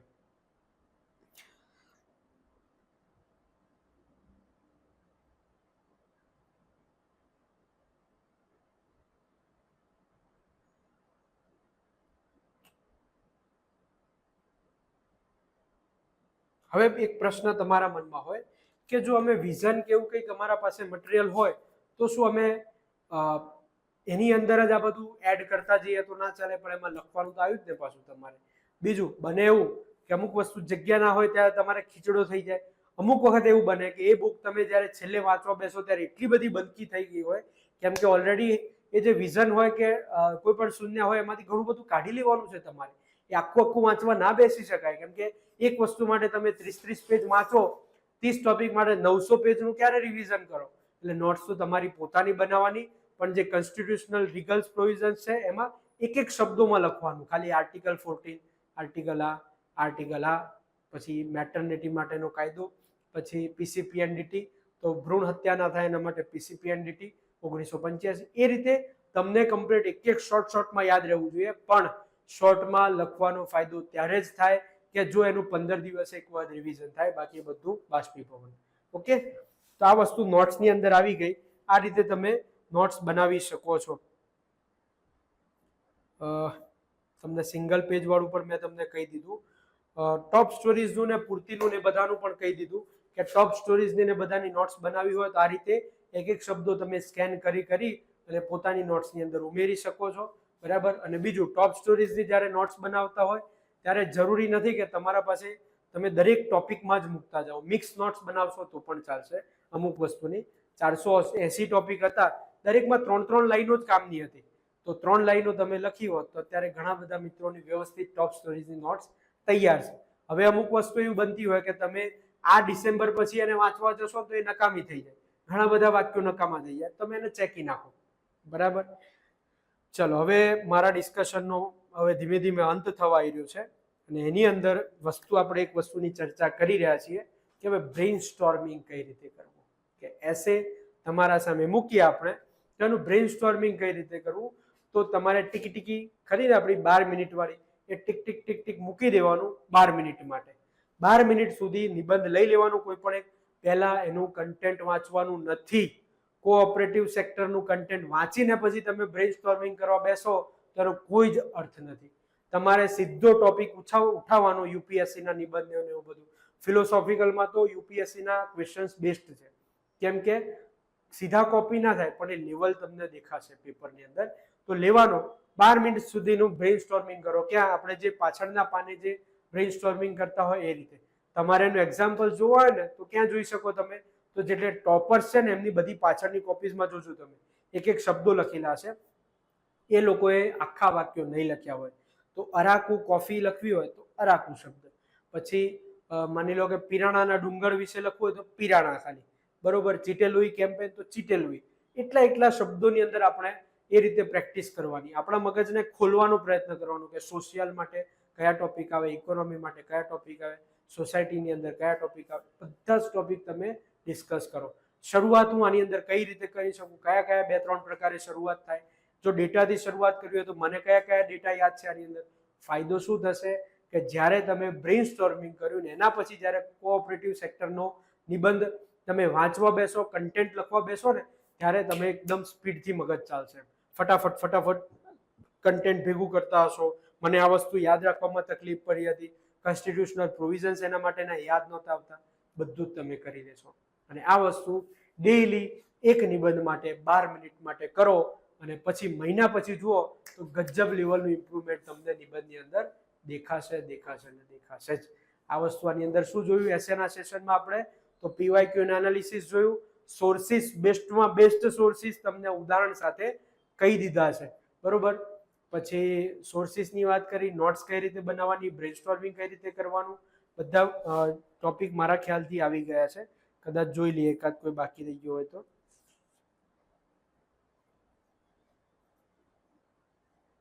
પછી અમુક વસ્તુ કેવી છે, કોમન તૈયાર કરીને જ રાખજો. જેમ કે એનેક્ડોટ્સનો અલગ એક ફાઇલ રાખો, સારા ઉદાહરણો એની અંદર લખતા જવાના. બરોબર. એને જૂના થાય, વર્ષ થઈ જાય તો પછી એને રિવાઇઝ કરીને નવા પણ ઉમેરતા રહેવાના. જૂના ઉદાહરણ ક્યાં સુધી આપણે લખ કરીએ. બરાબર. તો ડિજિટલનું લખવું હોય તો ટ્રાય, જે પેલું જામ ટ્રિનિટી એવું લખ કરો તો સારું ના લાગે. એના બદલે કંઈક આકર્ષક તમારે લખવું પડે તો એના માટેનું કન્ટેન્ટ પણ તૈયાર કરજો. અને જે મિત્રો મતલબ જોડાવા માગે છે કોર્સની અંદર, એમને હું બેસ્ટ પ્રોવાઈડ કરવાનો પ્રયત્ન કરીશ. પ્રયત્ન નહીં કરું જ છું પ્રોવાઈડ. તો આપણે એસે માટે એટલું ઇનફ કન્ટેન્ટ આપીશું અને પ્લસ ડિસ્કશન એનો મુખ્ય ભાગ હશે કે તમે જે જવાબો લખ્યા બધાના જવાબો ચેક કરવાનો સમય નથી હોતો. બરોબર. એટલા માટે હું વિથ ઇવેલ્યુએશનની કોર્સ જે લાવવાનું અવોઇડ કરતો હોઉં છું. કેમ કે કેવું છે, એસે વ્યક્તિના મગજ ઉપર આધાર રાખે, કેવું ચેક કરે કેવું નહીં. તમને હું ચેક કરીને આપી દઉં આ આવું ના લખવું જોઈએ, એવું પેલાને ગમતું હોય તો કઈ રીતે થાય. એટલે આપણે એના ઉપર ડિસ્કશન કરીશું. તમારા મગજમાંથી હું કન્ટેન્ટ કાઢવાનો પ્રયત્ન કરીશ કે ના, કોઓપરેટિવ સેક્ટર માટે હમણાં જ જો તમે વિચારવા આપું કે કોઓપરેટિવ સેક્ટરનો એસે પૂછાય તો બોલો તમે શું શરૂઆત કરી શકો. હું તમને શરૂઆત કરવા માટે 2 ઉદાહરણ આપું, બરાબર. તો એક બેંક છે, આખું એનું ઉદાહરણ સાથે. બીજું એક મંથન કરીને મૂવી છે કે જે ક્રાઉડ ફંડેડ હતું, કયા વર્ષમાં બન્યું, કોણે કોણે એની અંદર યોગદાન આપ્યું. ગુજરાતનું જ હતું, આણંદનું જ હતું. આણંદની અંદર જ આ રીતે લોકોએ, ખેડૂતોએ અને બધાએ પૈસા આપ્યા અને ક્રાઉડ ફંડેડ મૂવી હતું મંથન. અને એ શું છે, એક જે કોઓપરેટિવનું બહુ મોટામાં મોટું ઉદાહરણ છે. ત્યાંથી આપણે શરૂઆત કરવી હોય તો કરી શકીએ, બરોબર. આ રીતે આપણે ઘણા બધા પ્રકારની શરૂઆતને બધું જોઈશું. આભાર.